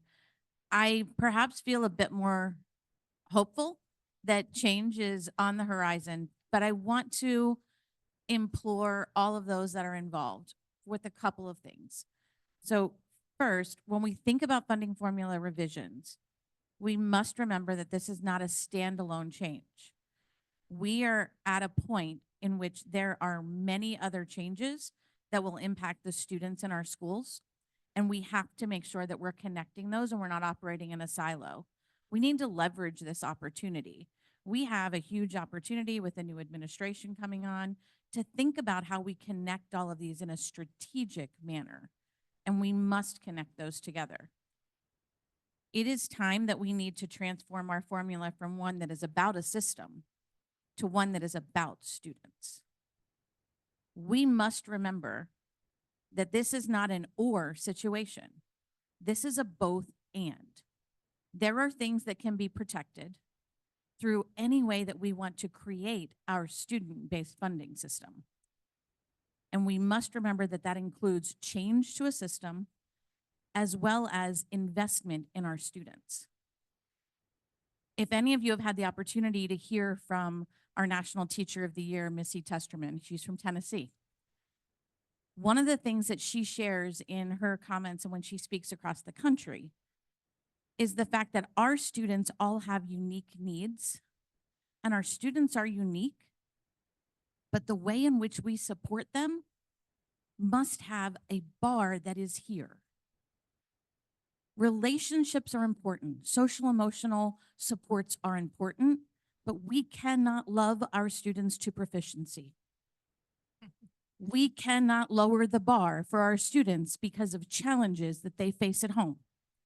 We must raise that bar here, and we must fund and support the students to reach here, not lower our expectations or make excuses for where they can reach. Our funding model is important to reach that bar. I implore everyone to think about the changes that have happened in states across the country. Mike mentioned Mississippi. I'll also throw in Colorado, which is a recent change. Take a look at what happened in those states. look at the coalitions that came to work together to make change happen. For some of those states in Mississippi and Colorado, they've been working maybe a decade, maybe more, to make those changes happen. And it didn't happen without coalitions working together that involve students, that involve parents, that involve community organizations, and a full communication platform. Because if you do any surveying in the state of Delaware, you recognize that the general public has no idea how our schools are funded, but they know how their students are prepared. They know that their students are not currently prepared to compete with students from other states. And they see that from the data that comes out from NAEP and from other pieces of data. And we've got NAEP scores coming up at the end of January. It's probably not going to be a positive story for Delaware, but it's time for us to act. The funding formula is one of those things that we need to make change happen. And we need to stop having commission after commission. So I implore you to make change for students and make every decision grounded in what's best for our kids, because they've waited long enough for change. They need change now. And just really quick to respond to that, first, I'll agree 100% with everything you just said. I don't get paid more if you guys adopt a new formula or not. I'm not coming here just to spend nights at the Dover Hotel, you know. I'm doing it because there's a reason, right? And the commission is doing it because there's a reason, and you're all in this room because there's a reason. The current formula doesn't work. It isn't flexible enough. It isn't funded probably at a high enough level enough. It doesn't have what it needs to for students today. Things keep changing. The research we have keeps showing us new ways and new understandings of what we're doing for students and what we're not doing for students. For instance, the vast majority of states don't have any funding for students experiencing homelessness. The research now shows clearly that the gap between a general at-risk kid and a student experiencing homelessness is as great or greater than a at-risk kid and a general ed kid. So this is a group that we need to include. If you had a more modern formula, we could quickly make those changes and create an additional weight for students experiencing homelessness. Under your current system, we can't do that. And that's just one example. We know a lot of students benefit from dual and concurrent enrollment. So attending their local community college or high school when they're a junior or senior, you can't easily do that under your current system. There are all sorts of things that you can't do. So just like Bill Murray and Groundhog's Day, every time I come back here, I'm thinking of a different way to word what I'm saying. So hopefully this will be the last time, whatever the hour two in the movie or something like that. But yeah, but I do feel we're getting there, and I feel more confident now than I did 17 years ago, or when I was here 10 years ago, or when I was here 7 years ago, or when I was here 3 years ago. But yeah, hopefully we'll get there. All right, Mike, thank you so much. Thank you for all of your questions. Let's give him a round of applause. All right. Okay, good. Now we will invite up our national panelists for our next panel discussion. Do you have tags for them? Okay. I moved them so they can be.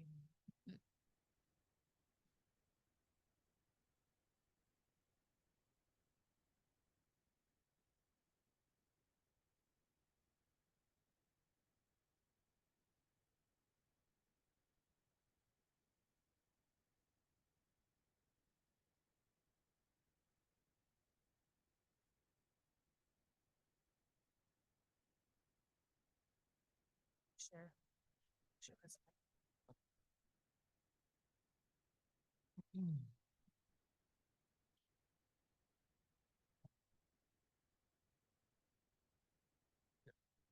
All right.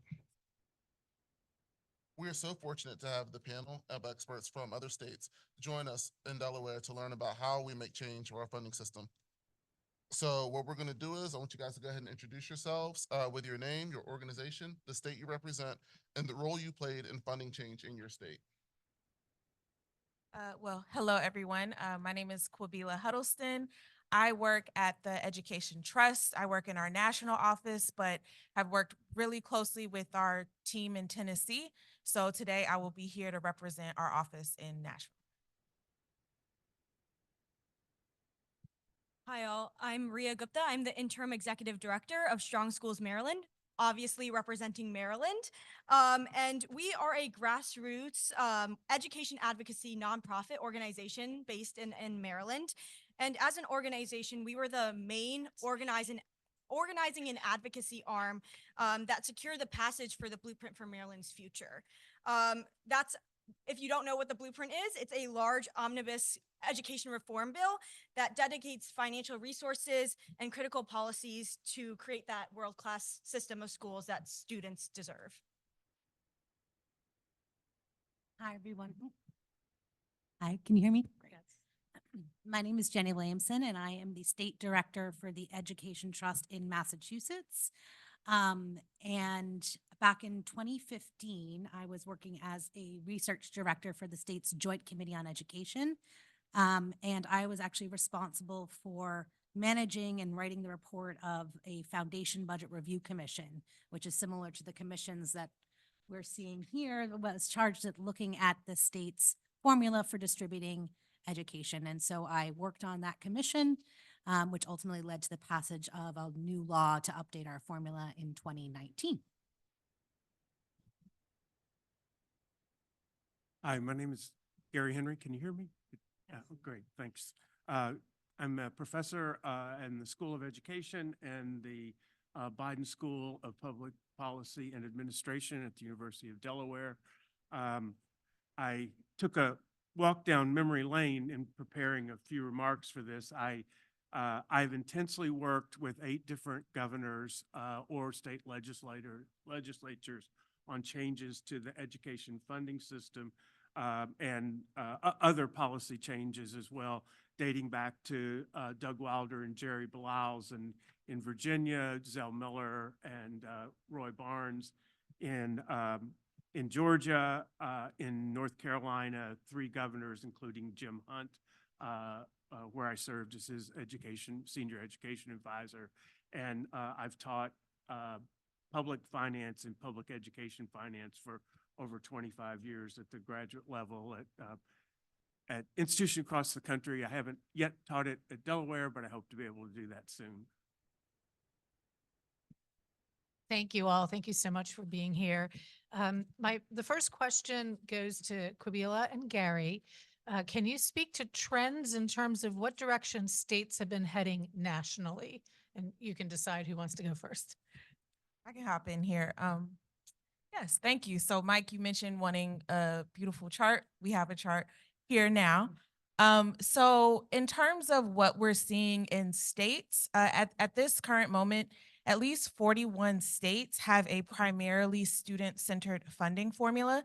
So as Mike explained earlier, that means states are providing like a per student amount, and then they are also providing additional funding to specific student groups. And in terms of those student groups, we really do see most states providing additional funding for students with disabilities, students from low-income backgrounds, English learners or multilingual learners, as more states are calling them now, as well as rural students. And states are also providing additional funding for other student groups, but these are the most, I would say, these are the most common weights that we see. Another interesting development that we're seeing, which I believe is really important, is states are recognizing the challenges that districts that serve a concentration of students who have high needs. And so what we're seeing is that states are also addressing need at a district level. I won't steal Ria's thunder, but Maryland is a state that is doing that, California. And what that essentially looks like is there's another weight on top of those weights. Typically, a district has to meet a certain threshold in order to be eligible for that funding, but that is really, again, we're moving away from just looking at individual student need, and now we're considering what is the whole need of the district. Because as many of you all know, your districts that are serving a larger percentage of student with needs, they're gonna face just a different level of resource needs. So that is what we're seeing nationally. I want to underscore the point that Kubila just made about the concentration of poverty, concentration of multilingual learners, concentration of students with disabilities, that that's becoming more and more central to funding formula changes. It's not something that I've heard a lot of conversation yet about in Delaware, but I think it needs to be a part of this because schools both in Sussex, Kent as well, and certainly in Newcastle have high concentrations of poverty. Poverty and students with differential needs. So I think those are quite important to start thinking about. A second thing is I think we've become more sophisticated in cost of living differences and how they should relate to salaries, and that there's a lot of progress being made on the cost indices so that we're able to drive salaries that are equitable, to use Rob's terms, across and meet the needs of the various districts. One thing that I think is less common now than it was 10 to 15 years ago is limiting the amount of total expenditure that a local district could allocate for their students. There used to be a tax placed on those districts that wanted to spend more, and those are, in my view, and I haven't done a systematic piece of research, but those limitations have turned out, I believe, to be less practical, less well accepted by the general public. And so I think some of those are the major changes. The one thing that I think goes to a question that was raised earlier that I think is important to think about is that all the way back to Virginia, when we began to move away in Virginia from the from a resource allocation or personnel allocation to more equitable, the first question that we had to address there was how to set salaries so that they would be equitable across units. And by that, Delaware now is, I think many of you know, at least it's my understanding, that based on the level of experience and qualifications, districts receive differential amounts of funding. So studies nationally will show that there's a gravitational pull of teachers, highly qualified teachers, from districts serving students with greater needs into districts that serve more affluent families. So what that does in Delaware is the state directs more money toward those districts that have more experienced and more highly qualified teachers, which just undermines the equitable pieces. So states often do this in different ways, but the Virginia idea was to come up with a sort of an average or a mean salary and then to adjust by the Northern Virginia and that golden crescent from Northern Virginia through the Tidewater area. And that was an integral part of the changes that were made over a 4-year period to their funding formula. And also they loosen the restrictions across the country for how districts spend that money so that they're, rather than committing to the unit count system, which requires that districts hire at least this number of teachers that come out and counselors and mental health professionals and so forth. They moved around that to sometimes using those numbers to generate the total pool of money, but then granting flexibility at the district level to in terms of how they want to allocate. Because in one district there might be a greater need for mental health professionals than there would be in another district based on the level of student needs. And so allowing locals to do that. The other piece that I think is important, if we can, is the slide that I prepared up there? No.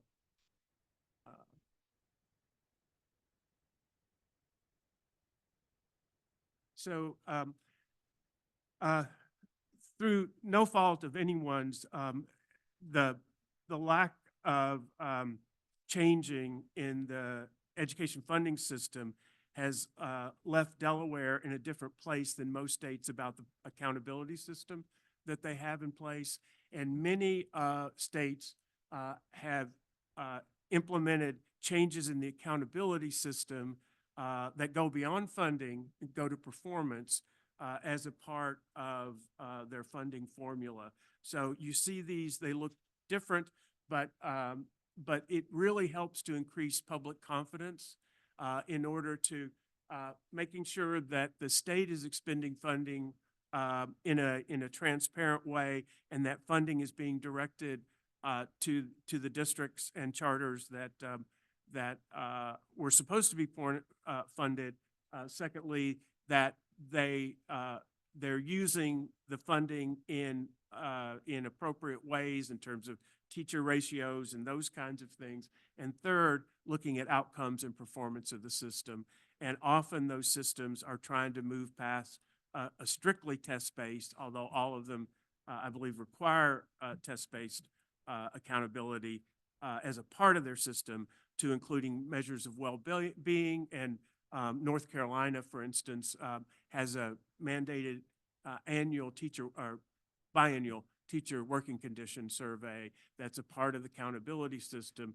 And so it really helps to make sure that the teachers, educators within the building have a systematic voice in terms of the accountability and the working conditions. And I think that is really fundamentally important to increasing the confidence of those folks that have a direct stake in education, the teachers and educators within the building, principals, and make sure that their needs are being taken into account through these accountability systems. I put up two examples of states that I think were really great examples. And one of the goals that the current governor has expressed is the universal pre-K and moving toward early childhood education. When that was done in Georgia by Governor Zell Miller, over a period of 4 years, they went from serving less than 1% of the students to serving 54% of the 4-year-olds in the state through pre-K. And when they made those moves, they also set up a council for school performance that issued school report cards and that developed a partnership with the media. As a small anecdote, that's the way that the cheating scandal in some of Atlanta public schools was founded, is because of this accountability system that was put together, and the partnership between the Council for School Performance and the media really led to a lot of these changes. And I just think that partnership with the press and journalists is really important in terms of informing the public and giving them access to the funding. And then North Carolina really set up a system over a couple of strong changes over time that included one of the most comprehensive systems with the teacher working condition survey that I was mentioning. But another side benefit of this, there are probably well over 1,000 published reports and articles using data from North Carolina, because this is so rich that the last few superintendents have just been able to invite, they don't have to pay for the research. The researchers find ways to do grants, but they bring this research to bear about North Carolina schools in a way that creates a real value in the state. So I think a part of this process, I hope the commission will think a little bit about the accountability system and how we might use that to enhance public confidence in the changes, and especially in those folks that I view in the most distant ring from the public schools, those folks that don't have children in school today, but they will bear the brunt of the tax increases, and communicating with that group of folks and being able to show them in a transparent fashion what they're getting for their funding is an extremely crucial part of any reform package like this. So I appreciate the time to raise some of those points. Thank you, Dr. Henry. And our next question is for Jenny and Ria. Can you each briefly give an overview of your state or the states you primarily work in? What type of system does your state have, and recent changes made to that system, how long they took, how you achieved greater equity in allocation, and what's underway now? Yes. So I sense a little bit of excitement for Maryland, and I appreciate it as your neighbor. So I would love to go to that slide of the funding formula. So this has been a long time in process. We heard from Mike a little bit that we had two commissions, actually. So when you say 17 years ago, you were here talking about funding formulas, we feel you, right? In 1996, there was the Bradford versus Board that recognized that we were not serving our students and giving them a thorough, efficient education. From there, spurred the Thornton Commission, right? Looking at school financing and equitable funding. Of course, in 2008, we hear that there was the recession, and our state is pretty good at cutting essential goods like education at times of crisis. So here we are in 2016, we come to the Kerwin Commission with a great charge to relook at our education system, and that's what you all are doing here in Delaware right now.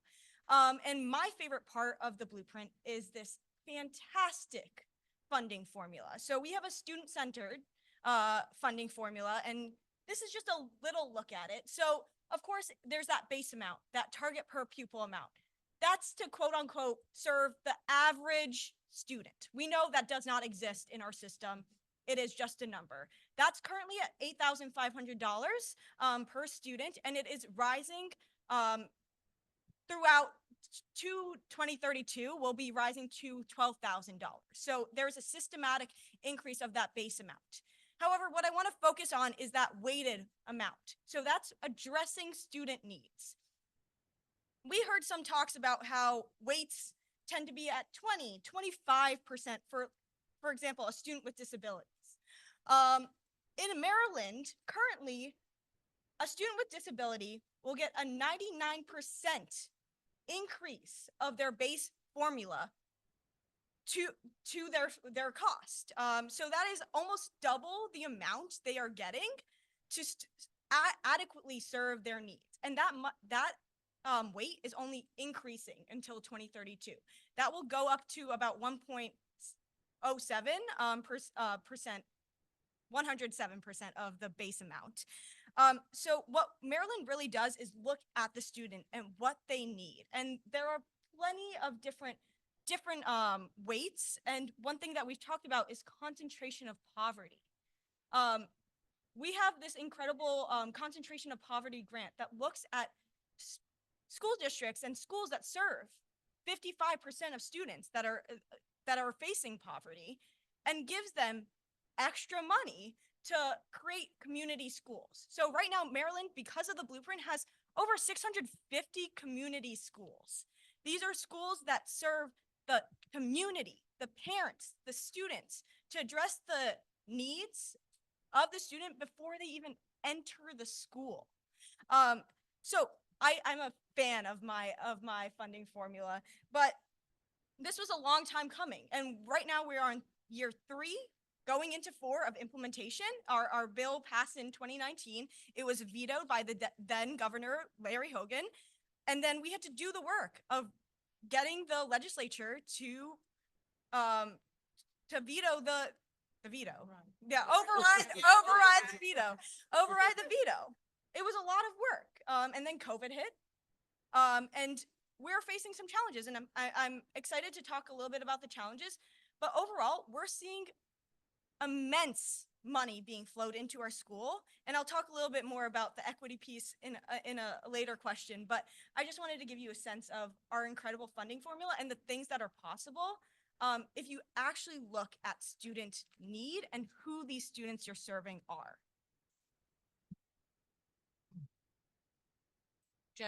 Jenny, we didn't get to speak yet. No worries. So yeah, just quickly, a little overview of the Massachusetts formula. You can click through. I didn't know if it was going to be interactive or not, but essentially our formula was established back in 1993. And it is largely the structure and the components of the formula haven't changed that dramatically since then. We've done a couple of updates in 2007 and then in 2019, which I will talk a little bit about. But overall, it's remained largely the same. And while it's very complex when you try to get into the weeds at a sort of macro level, it's actually pretty simple. And our state formula is called the Foundation Budget Formula, also known as Chapter 70 formula. That's the statute that enacted it. But it's based on sort of three core steps. First, the state calculates a foundation budget for each school district, which represents basically the amount that the state considers adequate to provide a quality education for the students in that community. And the calculation involves multiplying the number of students in each grade level and in each sort of demographic group across, I think, 11 different functional categories and cost categories like instruction, professional development, things like that. And I think important aspect of it is student centric in that it assigns additional weights and funding for students with the greatest needs, low income students, ELs, and special education students. And after calculating that foundation budget, the state then says, okay, how much of that budget should be paid for by the local district? That's called the local effort or the required local contribution. And they determine that amount basically. It's very complicated, but at a high level, it's based on property value and income value. And then the state basically says, okay, we're going to fill the gap between how much the required local contribution is going to pay towards that foundation budget and how much the state will pay. So in many ways, it's progressive formula in that it accounts for both the additional funding needed for different student groups, but it also takes into account local ability to pay towards that budget. And so in the end, wealthier communities end up getting less state aid, while higher needs communities end up getting more state aid. But just a quick note is that that foundation budget and the required local contribution is just a minimum spending level. Districts are allowed to raise local revenues up to 2.5%. If not, they have to pass an override to spend above and beyond that foundation budget.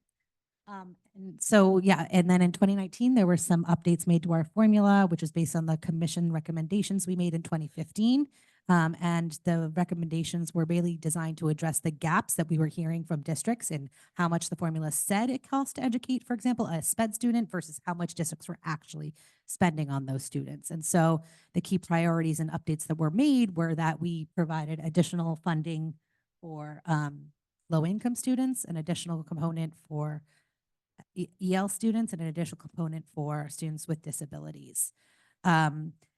And so on the next slide, you can actually see what the updated weights look like. On the left, you will see the per pupil base rates for each student based on their enrollment category. So these represent base rates that are applied to each student. And then on the right, you will see the additional cost increments that are added on top of the base rate for each student that falls into each of those categories. And I will just say, it's been raised a couple of times about the need to address districts with higher concentrations of poverty. We established a 12 system, basically rating system, so that districts with certain concentrations of students low income would end up receiving more resources for their low income students than those with lower rates. So that if you are a district in group 1, you're going to get an additional $4,000 per student, whereas if you're a district with 80% or more students who identify as economically disadvantaged, you're going to get an additional $8,000 per student. That's almost 100% more per pupil. And so it is relatively progressive in that way as well. And just a quick example of how this actually plays out. So if you're a fourth grader, you're going to get $9,000 per pupil. If you're a fourth grader who is low income in group 12, you're going to get an additional $8,000 per pupil, and then fourth grader ELL, you're getting $21,000 total per pupil. Now, I just want to say these are just the amounts that are coming in from the district and the state. It doesn't account for federal aid. So these aren't like average per pupil. I think the average per pupil spending rate in Massachusetts is around 18,000, but it varies from district to district. And so, yeah, that's basically the changes that have been made. We are still phasing in our changes. We started in 2019, and we put our changes on a 6-year schedule. It was actually delayed 1 year in 2020 because of COVID. The state was saying, okay, we need to channel our resources towards some immediate things, but it's now, I think, going to be fully implemented by FY 2027 or 28. And I would say it's difficult to really assess the long-term impacts on students at this point, but it has resulted in significant increases for districts that need it the most. And that has been, I think, in many ways a victory, but we're still waiting to see, what these extra funding has meant for students and performance. There's an example of a district, Worcester.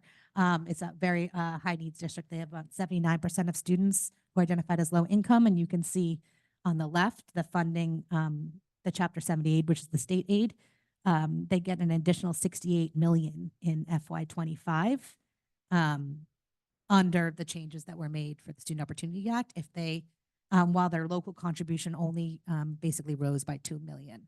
And so again, the updates to the formula were really good in terms of channeling more state resources to the districts and students that needed them the most. Thank you. Fabila and Gary, could you guys speak to the outcomes for students when states have made changes? Sure. So can we go to the next slide or my slide? Awesome. So today I'm going to talk to you all about some findings from a study done on California. So in 2013, California adopted a more student-centered formula called the Local Control Funding Formula. Prior to that, California funded its public schools through 10+ categorical grant programs. And as you all heard from Mike, like that type of funding just doesn't work. It's complex, not transparent. And so in 2023, the Public Policy Institute of California released a study where they examined the impact of targeted funding. And so with the Local Control Funding Formula, or the LCFF, students who are English learners who receive free reduced price lunch or in foster care receive 20% more than the per student base in additional funding. In addition, districts that have 55% or more students who qualify for that funding receive what is known as a concentration grant. And that concentration grant provides 68% more than the per student base for each student that is above that 55% threshold, right? So again, California is targeting even more funding to account for like high student need at the district level. And so these are sort of the 4 main key findings of this study. So number 1, this change in the formula definitely resulted in more dollars going to our high needs districts. And that is exactly what we want to see, because we know that students that have that face steeper barriers to learning, districts and schools need additional money in order to invest in the resources we know that matter for students. So that was one key finding. Another key finding is that the concentration grants in particular did help boost math and reading scores. What they did was they sort of looked at, okay, what happens when we look at that 55% threshold, right? Do we see any sort of dramatic changes? And what they found was there was a sharp kink in the slope, right, of how many students were meeting or exceeding the state standards. And so that is one of the major findings. What they also found was that the longer students were exposed to this higher amount of money, the better that they experienced even greater growth in their test scores. And so when they looked at 11th graders, they found that their scores had bumped up the most, right? And that makes sense. And that is in alignment with other national research that shows that the longer a student is exposed to increases in funding, the better schools can support them and improve their outcomes. And then importantly, they looked at, okay, we have this targeted stream of funding, but is it actually meeting the students, right? Because the state funding formula simply pushes the money out to districts, and then districts is really, they have flexibility to decide how they invest those funds across schools. And what they found was that there is still considerable opportunity to ensure that districts are actually targeting the funds to the students that need them the most. I'm not remembering the exact number, but I believe they found that like for every $1 of the targeted funds, maybe like 60 or 70% were actually going to a student that generated this funding. And so that is something for Delaware to consider as you all are thinking about not just changing the funding formula, but then when it's getting down to the district and the school level, how are those dollars actually following the students? And so, you know, this is just one study. It's California, much bigger and different state than Delaware, but I do think it shows you what is possible and that being intentional about targeting funding can get you the results that you all are seeking in reforming your formula.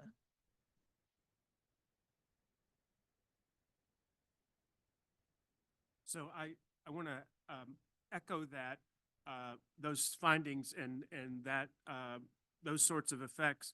But I think now we have a lot of research that points to across 50 states and Washington, D.C., we see the same kinds of positive effects. So we see with funding formula changes that more money gets directed to the schools with students who have the greatest need and the districts that have the greatest need, and that those result in outcomes, positive outcomes in terms of primarily the data is test score results, but I think that's due to expand. But we see that happens as a result of the funding formula. The districts who need it the most get more funding. The schools that need it the most, have the students with the greatest need, get more funding, and those translate into outcomes. And I just want to underscore one aspect, that a lot of the initial studies that we saw looked at a single year of those outcomes. So what's the effect for a student who's had this increase for a single year? Now we see multiple years with longitudinal data, and they actually grow and get larger from one year to the next. So the availability of those funds in those schools is translating. The basic process appears to be, in some of the studies looking at mechanisms, that the funding flows, then as a result of that, they invest more, invest in wise ways with their personnel, the teachers, the principals, the other folks in the school. So that creates a capacity to move forward.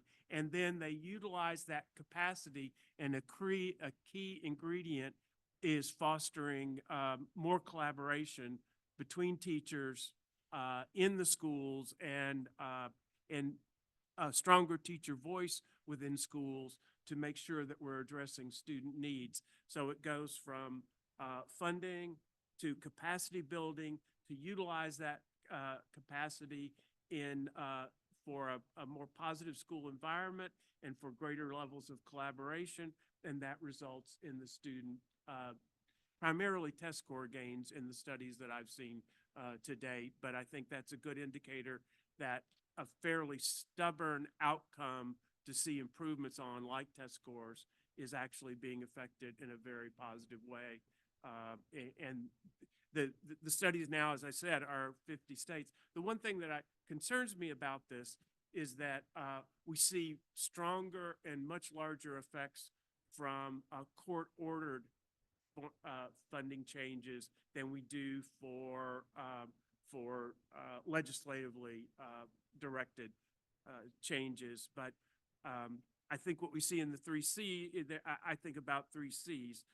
First, there's a champion, and our Governor-elect Matt Meyer has a very impressive education policy agenda in his platform.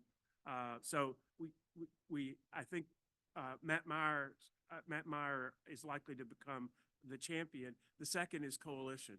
We've got to build a coalition among the communities that care about the students, starting with the students and their families. So starting with that student, their family, moving out to the educators within that building, including teachers and principals, moving out to business leaders, legislators, and so forth, and into that broader community that I referred to earlier that ends up paying the largest share for these changes, but don't often have a direct connection with the outcomes of the schooling unless we create, which gives us the third C, which is communication. So we've got to be able to make sure that we explain and show the value proposition to those communities that are actually funding the support. And I think those are the three key ingredients that I think need to go along, and research would support. Not the same kind of research as we see on test scores, but certainly the research that we see suggests that you've got to have that champion. You've got to have a coalition. And Jim Hunt used to love to say that the best economic development tool for North Carolina is a strong system of public education. And I think that that still remains true today. So, yeah.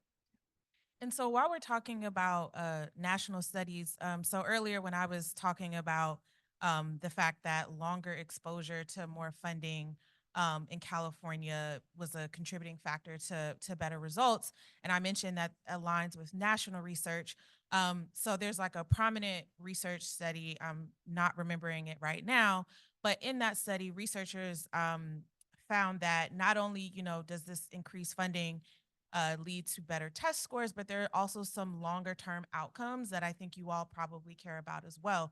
And so one of those being higher adult earnings, right? So we're not just talking about increased funding only benefiting students up until the point of graduation, right? We're also talking about these longer term effects. And I am hoping that the researchers in the room, Mike, you over there, will do more, right, of this research to really show us that these investments can support students and help them thrive, not just in the classroom, but in beyond. And that's ultimately why we are trying to invest in students in the first place, right? And so we do have national research that shows us we don't just get benefits in the classroom, but we also get them beyond. That I think the initial paper that is the strongest was the lead author won the Nobel Prize in economics as a result of this, Raj Chetty, and his work. And I would encourage all of you to look at the website that he and some of his colleagues at Harvard and MIT have put together about opportunity insights and how to integrate school reform with community reform in terms of affordable housing, the kinds of supports that we need to really help these communities thrive across the state of Delaware. And that research is just groundbreaking, I think, in terms of the impact of on students far beyond their years in school. Thank you both. And I'm going to remember the 3 C's: champion, coalition, communication, and incorporate that into our work. The next question is for Jenny and Rhea. Delaware would like to turn to you now for some advice. When you were working on these policy changes, what did you prioritize in your work, and what do you think are the most promising changes to advance equitable outcomes? Yeah, so in Maryland, our work on education funding was really rooted in equity. So making sure that the resources allocated actually go to the students. So of course we've talked about the weighted components, funding based on student needs. I think everyone understands the gravity of that and how important it is. Now, when we talk about funding, we're a lot of times we hear things like, what is this first thing? Like, oh, spending increased in high needs districts, right? There's a little bit of a guessing game. Okay, we're going to allocate money to students with high needs, but we don't know if that money is actually going to the students with high needs. So with the blueprint and Maryland, we really wanted to focus on that transparency and accountability of spending. So we put in place a 75% minimum school funding requirement. So we heard a little bit from Mike about, someone else talking about Delaware, and you have a 98% requirement that the funding for special ed and multilingual students has to follow the student. For Maryland, per pupil spending, any money allocated to the student, 75% has to follow the student to the school. That's a lot of money. We're ensuring that the money that is allocated to address the needs is actually going to address the needs. So that was one of the biggest pieces of the blueprint, and that is truly transformational change. We're tracking the money, and I was talking to Ginny at the table, and she was like, "How do you do that? How do you track that?" We're talking about billions of dollars. The blueprint is about $4 billion over 10 years being invested into our public school system. With that, we have also in the law, there's the requirement for a financial management system. Every school system publicly tracking where the money is going. So we're seeing how much a school is being allocated by program and how it is being spent. That is the piece that is missing in a lot of states. You can allocate money, but how do we ensure that it's going to students? And what is that public-facing accountability? The parents, the teachers, the students want to know where the money is going. This clears that up. Those are the 3 steps, right? Weighted formulas, minimum school funding requirement, financial management system. 3 steps to make sure the money is going where it says it's going. Yeah, I think I explained a little bit about sort of what we prioritized in the Student Opportunity Act, and that was updating the funding formula to more accurately capture the cost of educating specifically the student subgroups that we wanted to target. And we did actually run into some challenges as we were having these discussions about accountability and how were we going to ensure that these new funds would be spent on those students. And I will admit, the reason I asked you that question is because we don't really have a great answer here in Massachusetts yet, or there in Massachusetts. And it's sort of always been this tension in Massachusetts where when we first established the formula back in 1993, it was part of this quote unquote grand bargain. We are going to give districts this huge amount of money, but in exchange, we were going to have these really high standards and accountability system that would ensure that students were meeting basic threshold. That's when we established our statewide assessment system. That's also when we established charter schools. But this update, there was a big push among the business community and education reformers to say, like, what are the strings to this one? What are we going to do to ensure this money is getting to the students that need it most? And the answer and the solution, which to some folks isn't necessarily, I would say, a great solution, but it's what we ended up doing, is having districts file 3-year Student Opportunity Act plans detailing how they were going to spend these additional resources. And they had to basically choose programs that the State Department of Education outlined as evidence-based practices. So whether that's like increased funding for high dosage tutoring for literacy or extended learning time programs, things like that. And I will say, we're still actually just diving into SOA plans. They just got filed recently. And while, you can sort of get a sense of how the district spent it, you don't really get a good sense you can't really compare across districts whether or not those funds were leading to improved outcomes. I think it's going to take some time to really unpack that a bit, but that was sort of our attempt at trying to address the accountability question. Thank you. Jenny and Rhea, what were the top, 1 to 3, and Rhea already kind of answered this, the top 3 critical success factors that contributed to the progress your state's made?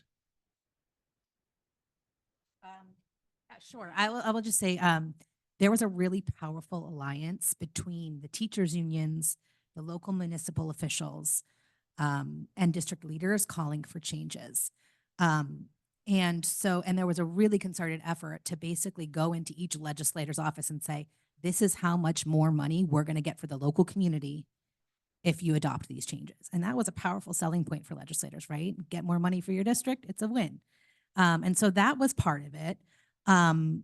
Also, there was a strong push among the commission and among state leaders to really focus on the achievement gaps and outcomes that we are seeing in Massachusetts. Massachusetts is long lauded as like #1 in education, but when you actually look at the data, we have some of the widest achievement gaps among low-income students, students of color, and English language learners and students with disabilities. And so we really tried to focus on highlighting that data as the compelling need to increase the funding rates for those particular students. And I think that message really resonated with a lot of lawmakers and policymakers, and ended up to the passage.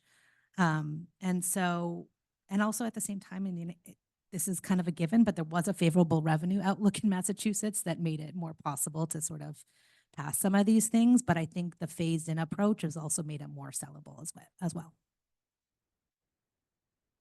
Yeah, I definitely agree with everything that you have said. In terms of we talk about legislator meetings, we talk about going in and sharing the impact of a potential education reform or changing the funding formula. In Maryland, that only happened because of our organizing and grassroots effort. And I'm being very, very truthful about that.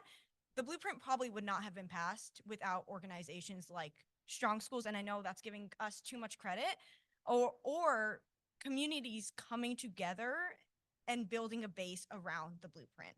And I want to emphasize this idea of base building because I was talking about this, it's not a sprint. Yeah, you can pass a funding formula.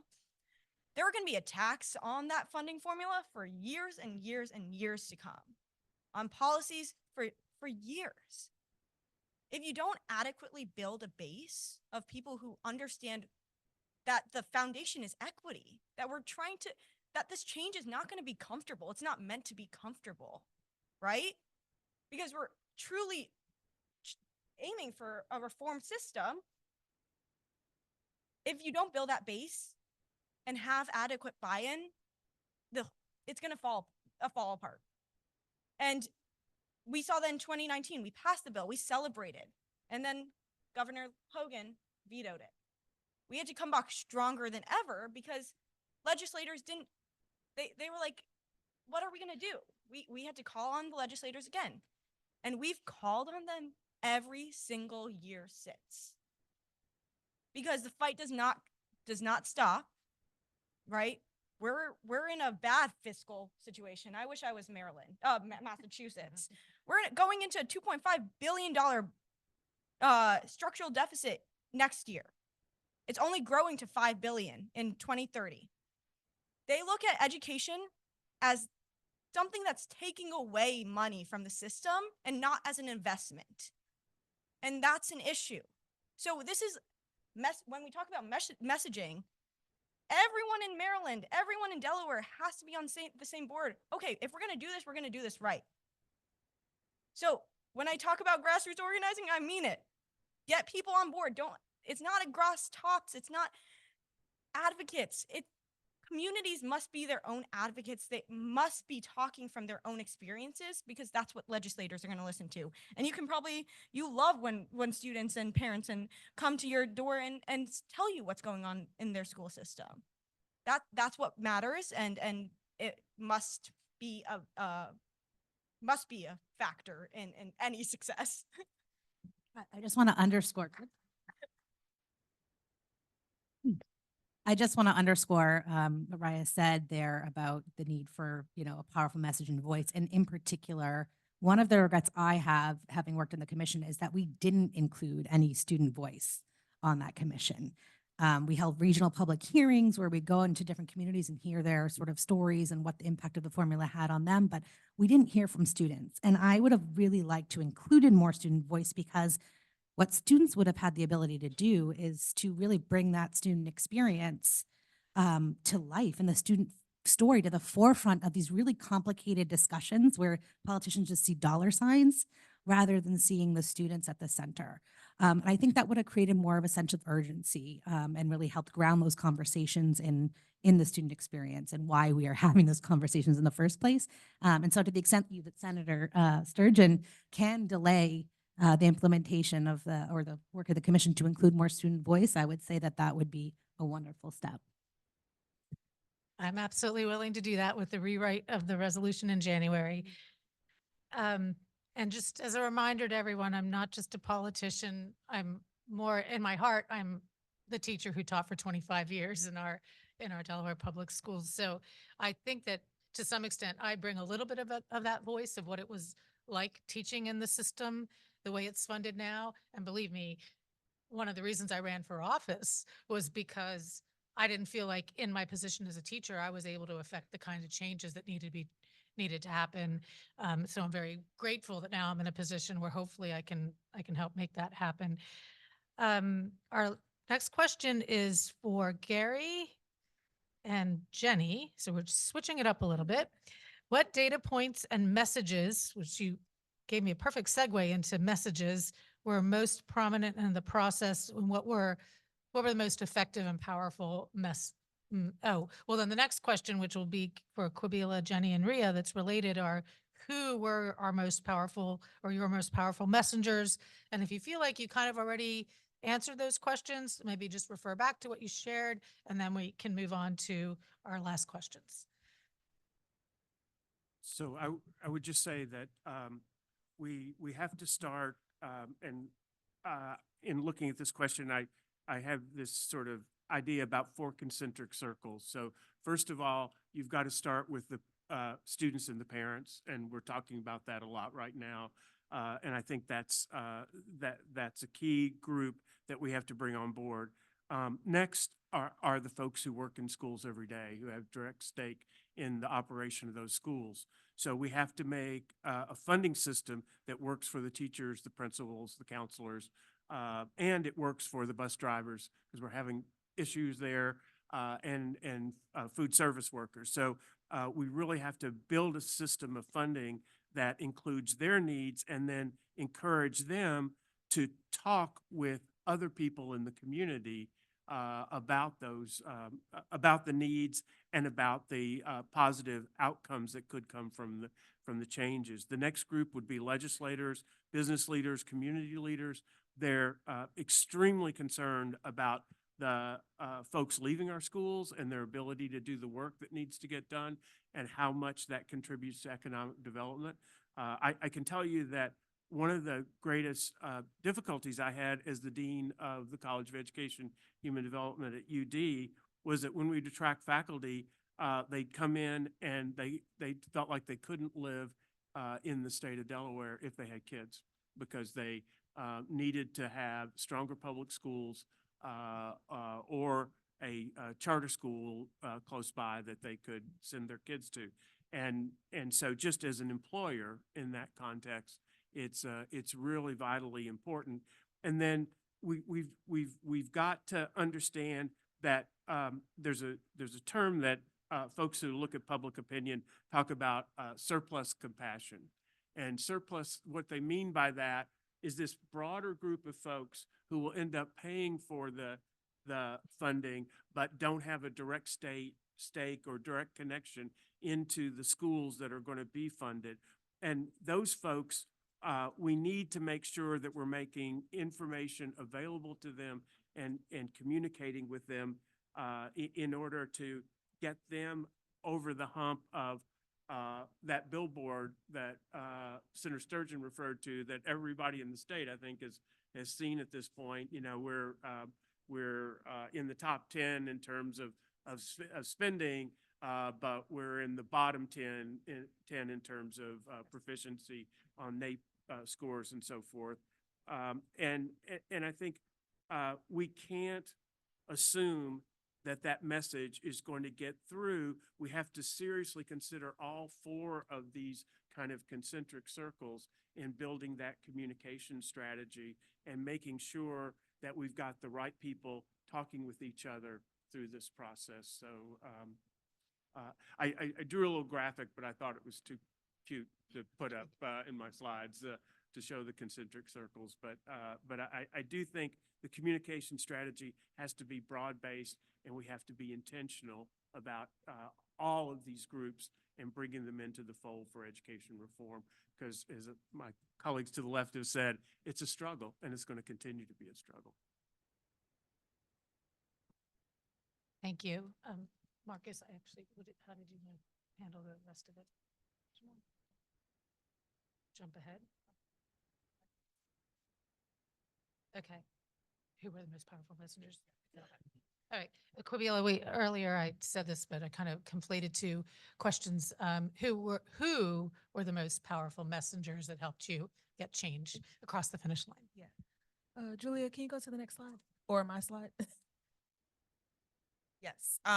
So again, here to represent our Tennessee office. As it was stated, Tennessee moved from a resource-based formula to a more student-centered formula.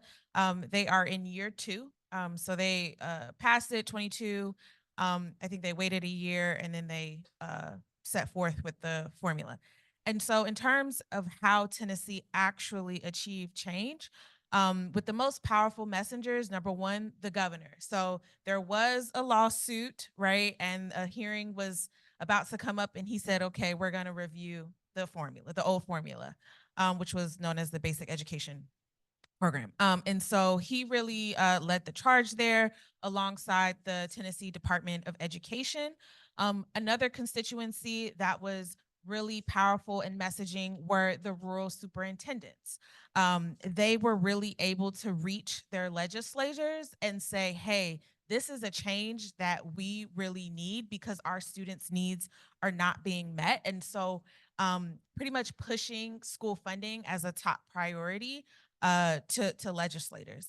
And then lastly, and by no means is this list exhaustive, right? But just wanted to highlight a couple of key powerful messengers, but the disability community. And this was because, across different groups of stakeholders, across geography, students with disabilities and their needs is something that everyone was concerned about. And so the disability community just represented so many different communities that were all able to message why changing the formula was super important.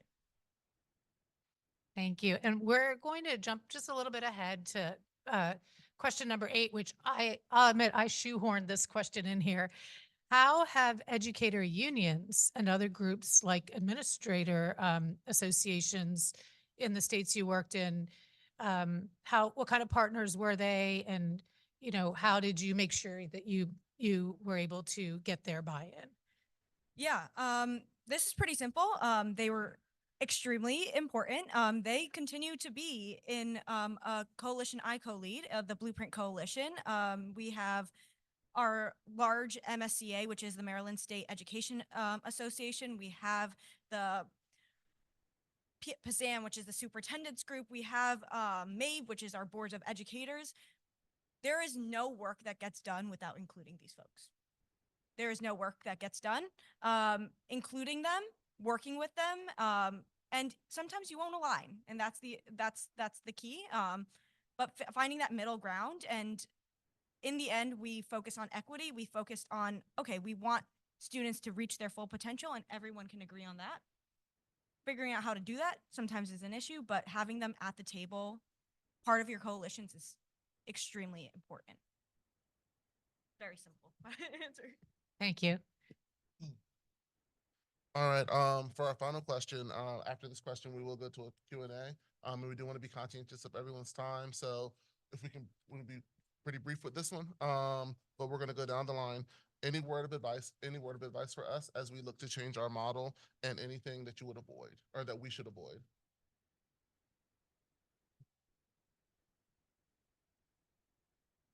Brief.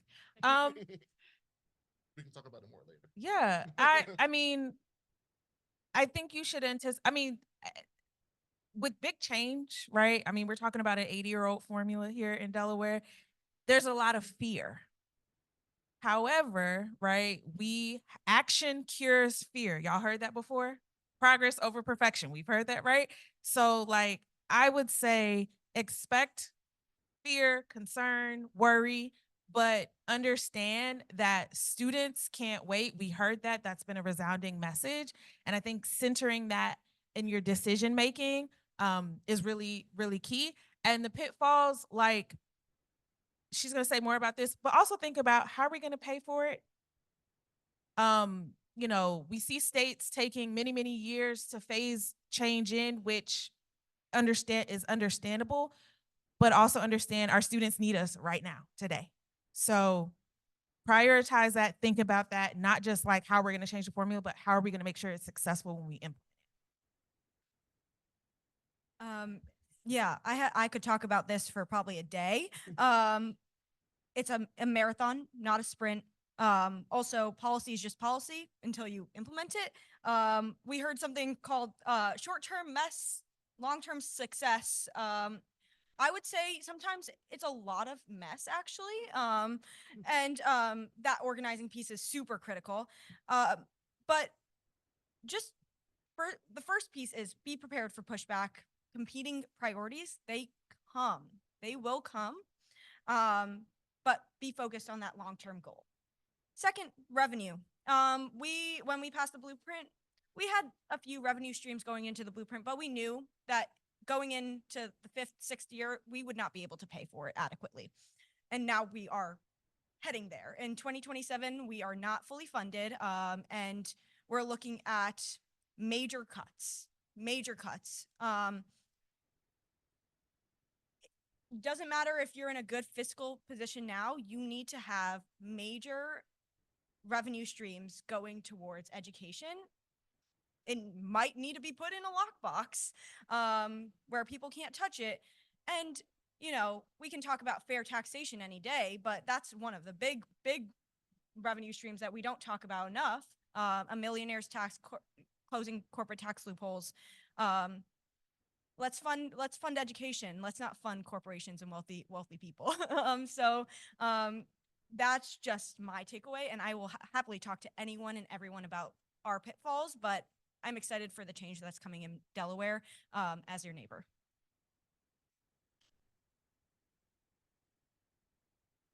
I don't have really much to add.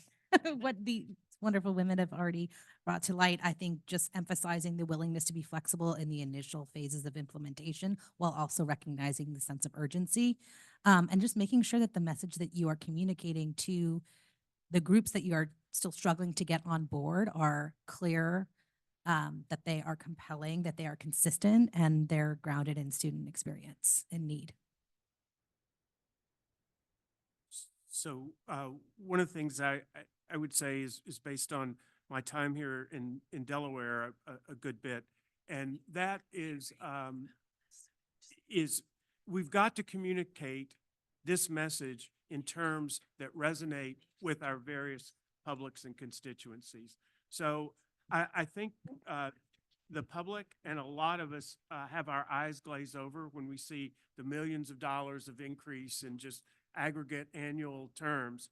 But if we could talk about what a difference it makes for a teacher to have a starting salary that's consistent with other folks who have 4-year degrees and our professionals out in our community. If we talk about how much funding will go to those students with disabilities, to the students on a per pupil basis, we can make it really real. And I think we have to just think very carefully about the way we use the numbers to build the argument. And in doing that, we have to first think what would be meaningful to someone who's a retiree in Sussex County, and meaningful in the sense that, okay, I understand right now we're spending this much on students with disabilities, but this would allow us to do this. And this is what we could do with that money. So we've got to start making our arguments in human terms and using those sorts of data as we go through our advocacy challenges, and make sure that we're not talking about how many millions, but talking about what that means to a teacher, what it means to a principal, what it means to the students and their families within those schools. So I think in addition to student voice talking to us, we need to speak back in terms that are relatable to those. So this money is going to go for AP classes. You know, that's one of the things that they're doing with these funds. It's one of the things I saw in some of the student voice work that have been done by Rodell is they know they don't get the same access to quality education. So those are the terms. We need to listen to those voices and respond in the terms that are directly meaningful to the folks that we're listening to. Not just listen, but listen and then respond in a meaningful way, in my opinion. Thank you guys so much. We're going to now open it up for a little bit of Q&A. Thank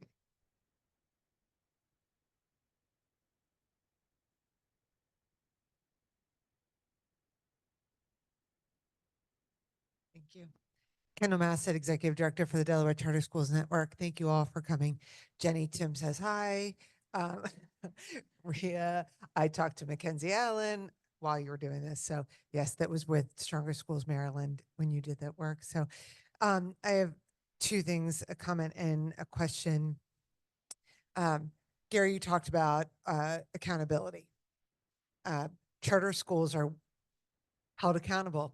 And in fact, in our state, we have a performance framework.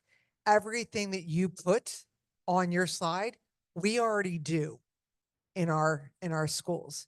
So I would ask if there is a space for us to use an existing piece of accountability that's already here to actually move us forward, right? Because it's about schools. And in fact, in our state, a coalition with DSCA, DSBA, DASA, the governor's office, Rodell, the National Governors Association, the State Board of Education, the network, we all came up with that performance framework because we knew in 2011 that this was about all schools, not just charter schools. So is there a space to look at existing frameworks that are here to help us stay accountable?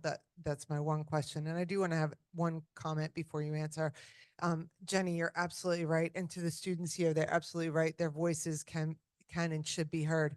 But since I'm the one that consistently says we can't wait, I will take it. I will tell you this, adding the students does not add time. It does not add time because you know what they're used to? Homework. And you know what they can do? They can learn without us slowing down the process because I believe in them and their voices should be at the table, but do not allow that to be the reason that we push this any longer. So I'll go back to my question. It's a great question. I think it's a little bit telling, Kendall, that I've spent 5 years here immersed in public education, and this is the first time I've heard about the framework. So I certainly think some of the governors that I love working with most were always very clear about if it ain't broke, don't fix it. And so if we've got something that's proven and works and is being used and effectively communicates what people are getting for their money, then that's where I think we should absolutely move forward with that rather than creating a different system. But I'm not familiar with it, so I do think it's well. You've been helpful to me in so many ways during my time here, so I'll add this on to the list.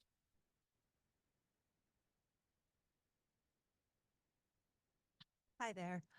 I am here in the capacity as a special ed parent. Basically, I have a background in psychology. I have a degree in psychology. I have fought for 2.5 years for my child to be in a least restrictive environment. The districts do not understand what our special ed students need currently. I have been fighting tooth and nail, had 11 IEP meetings in one school year to try to get my child the services he needed. He came home with fingerprint bruises from being restrained improperly, not documented as well. I have had him come home with bites and bruises from other students as well. Our children are failing. The parents do not have the capacity currently to seek this stuff out. I only have this capacity because it is also what I was professionally trained to do. If I, as a parent with a background in special ed, cannot get the district to understand, I know the laws. I know what my child is supposed to deserve, and they still would not listen to me. I spoke to my superintendent. I spoke to everyone I could. No one would change the system. Right now, after 2.5 years, he's going through my child is going through an evaluation to possibly get moved to a separate program. But Dr. Surgeon, or Senator Surgeon, you spoke about the alternative schools and how you want to get rid of them. I have been fighting for my child to get into one of those alternative schools potentially because he is not able to learn in the capacity he is right now. And the school district just will not listen in any way. And when we had the list of all 31 people that are on this commission on there, there was PIC, there was Parent Information Center, and that was it. There was no other disability service on there. There was no other medical or psychological service on there that could possibly speak to what is the fastest growing budgetary item in our educational system, because the special ed community is just growing exponentially, it seems, and the services are just not being reflected in our currently what's in this.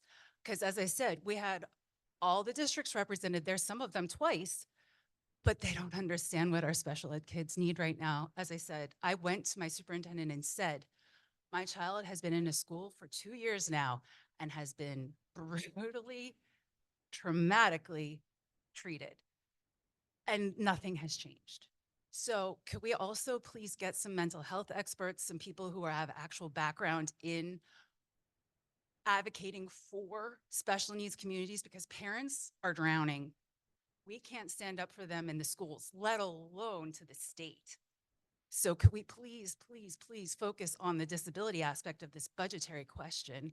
And I was wondering if any of the ladies from the other states had any suggestions as to how to implement this logistically, because us as parents, we can't do it alone. And we're really trying, but it's failing tooth and nail.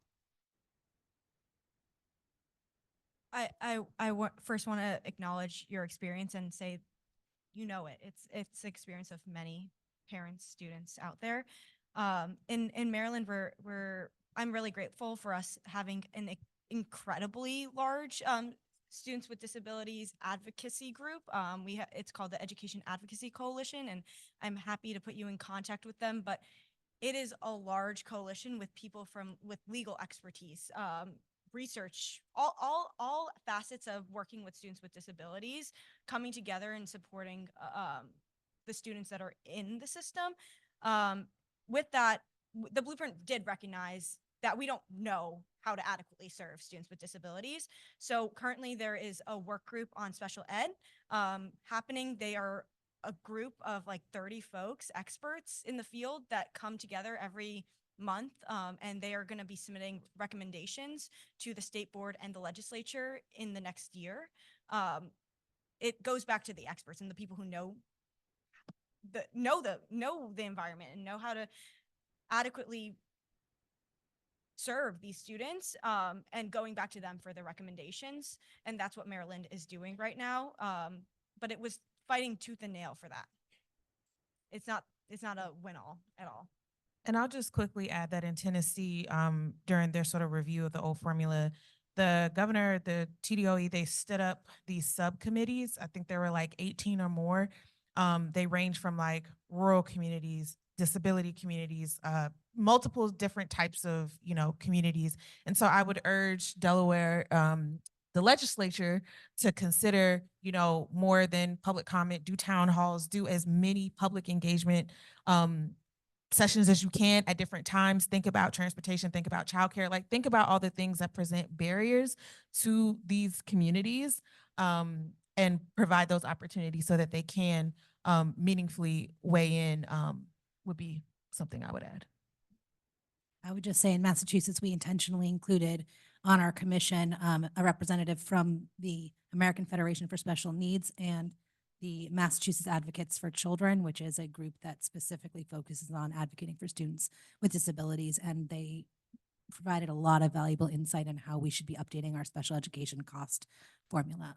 So I would encourage folks to include them either officially or in some sort of formal capacity. I just want to say that I'm sorry that your experience has been what it has been. We woefully underserve our spec ed students in this state, and it goes back to this issue of funding and training and making sure that the staff in our schools understand what they're doing, understand how to interact with our students, how to teach our students, how to deal with those students. I was a spec ed pair, so I get it. I was in those classrooms, and making sure not just that, making sure that the gen ed teachers, they're not just pushing off like, oh, it's a spec ed kid, so that's the spec ed teacher's issue. No, it's everybody. Everyone needs to be involved, and that's where we got to retrain. Like our board recently just did a professional development session on special education because it's important to our district. So hopefully other districts will follow suit. I'm always going to brag about my district, but this will be our last question. So we have one more question, and then we're gonna. Thank you to the panel. I'm Augustus Mays. I work at Ed Trust National, partner with Strong Schools Maryland in the work that they've done around the blueprint. Obviously, my fabulous state director in Massachusetts, Jenny Williamson, and her experience, as well as Quabila. So I just thank the panel for your thoughts and insights around how Delaware can move this forward. And also Ed Trust works very closely with the Vision Coalition around this work. My comment is really around, I think, what Gary was getting to around accountability and transparency, and then what Ria was talking about, actually how it's being done in Maryland. And so my comment is for you, Senator Sturgeon, in terms of how you think about this moving forward. Once we get the policy win, I'm gonna speak it into being, in terms of getting a weighted student formula that actually meets the student needs in Delaware. The next part is around accountability and transparency. And if you want to get that buy-in that you're talking to, Gary, around getting those constituents, those citizens of Delaware who may not have a child in the public education system but have to see the value in it, one of the things that California did really well, also not only with the LCFF and the funding formula change, but the local control accountability plans. I would suggest, I know it's another piece of bureaucratic tape, but the reasons why California were able to see actually where the money was going and meeting the needs of the students was because, and I was in those rooms, I used to work at WestEd, which is an education research organization like AIR.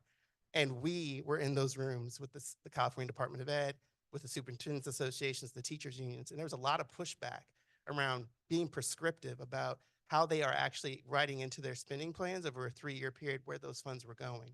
And I will tell you that now looking 10 years on, that was a really critical part for the public to see, oh, okay, if there's need for high intensity tutoring or after school programming or supports for students with disabilities, the district had to lay out and get approved by the state education agency how those dollars were being spent. So I feel like you might see spending plans are obviously already done now, but if you really centered it around the students and make sure that the district is transparent about how those dollars are going to those kids in need, you will see the benefits from the study that Quabila referenced. You will see how those dollars are going to those kids and you can actually track and monitor it. So then when you have to make that case to that retired citizen who supported the increase in funding down the road, we can talk to and speak to the progress and gains that were made. So would love to talk to you, Senator, around what that looks like. It's going to require, I was hoping our State Department of Ed folks would have stayed in the room. It's going to require more of them to oversee and hold them accountable for that. But it is a true, in terms of a policy lever, it's an important piece to make sure that the public understands where these resources are going.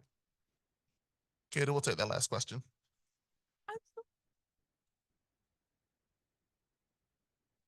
Hello, my name is Eugenia Reddy. I've worked in education for about 7 or 8 years. I worked as a paraprofessional, but I also was a parent in the school, so allowed to give me different perspective. And one of the schools I worked at, was an inclusion school. So I definitely understand your frustration with kids with special needs. And our school had hosted majority of the kids in the state would come to our district. And one of the things I noticed in that, I kept saying is, we were getting money, and now it makes sense with your presentation where the money actually goes, but we get money per student that has special needs. But as teachers and parents in the school, we couldn't understand is we're providing the services, but it's doing the gen ed kids a disservice because us teachers would get overwhelmed with the amount of kids that were coming in spec ed. I worked in K-1 intense, which was kindergarten, first grade intensive education. It's not easy at all, I will say that. But I always kept saying is, if we have all this money and the resources, why don't we build a separate building to house the kids that need these services? Because you get new teachers that coming from University of Delaware, and they're coming into our building, and they're not prepared to what is coming. They're not prepared at all. So next thing you know, we're losing these teachers. Our teachers that have been here for years, they're exhausted. The classroom sizes are 25 on an average, and then you get in our push-ins. Not saying they can't be included, but we're not helping them and we're not maximizing the resources by pushing them all in one. So why isn't that? Yes, we can take from Tennessee and other states, but it's like, why can't we be innovative? Why can't we build a school for special needs? That way they can get the services, people that can actually know what they're doing, know what to expect, that can help the kids versus them being in a general population, not general pop, sorry, general ed setting, and then it's just overwhelming to the students. And if we're gonna go student based, again, as a parent being in the classroom, I shouldn't have to, like, I have to think about, okay, where is my child gonna go the next year? Like, yes, she's been included in the other classrooms, but when I go to pick her teachers, I'm picking a teacher that isn't spec ed certified. Why? That way she can focus on the kids that she have in there, and it's not as many IEPs, and she only had to experience that just for 1 year, and that's a K-5 setting. So if we can fix the foundation part, these kids coming in, it'll improve the test scores that we're seeing. It'll improve the proficiency in ELA and in math, because until then, our numbers are continuously be low, but we have to change something differently. We can't just follow what works for everybody else. We're Delaware, we're the first state, we're the smallest state. We have to be innovative. We have to try something out of the box. And like you said, yes, it will be a mess for a long time, for a little bit, but over time, it's going to work. But we can't, the community, they don't trust the system. They don't trust the schools. When you guys are speaking, a lot of it, it's going in one ear out the other because I don't understand the language also. So you have to be able to reach the community, ask the teachers, get them on the teams, understand where they're coming from, but figure out where this, track the money, but build a school separately for the inclusive students. It doesn't hurt them. They're okay, but they'll get more resources out of it. And I think we'll benefit more of that if we start to figure out, like, just separate. It's okay to be separate. It's perfectly fine. It's not going to hurt us in the long run. But I've been wanting to say that for years. Just try to build another school and do not dismantle them at all. Thank you so much. And I think, like, and to be clear, the point that isn't to eliminate alternative schools altogether, is to eliminate the need for them because our staff are prepared. So I think that's a very important distinction to make. Obviously, that need is always going to be there, and we're always going to need them. But the goal is just to prepare our teachers enough where the need for them reduces and reduces and reduces over time, because at the college level, we're preparing our teachers. Through professional development, we're preparing our teachers, we're preparing our educators, because it's that piece that we're missing. And again, it all goes back to funding and the ability to do it. I want to thank everyone for coming out today. I want to thank you guys, especially you all who stayed, who stayed late and, stuck it out. The Vision Coalition will continue to keep you all updated on this work. In addition, next year, we are releasing our 10-year plan for education through 2035. So please be on the lookout for that. Thank you all for joining us, and thank you to our speakers for being here today.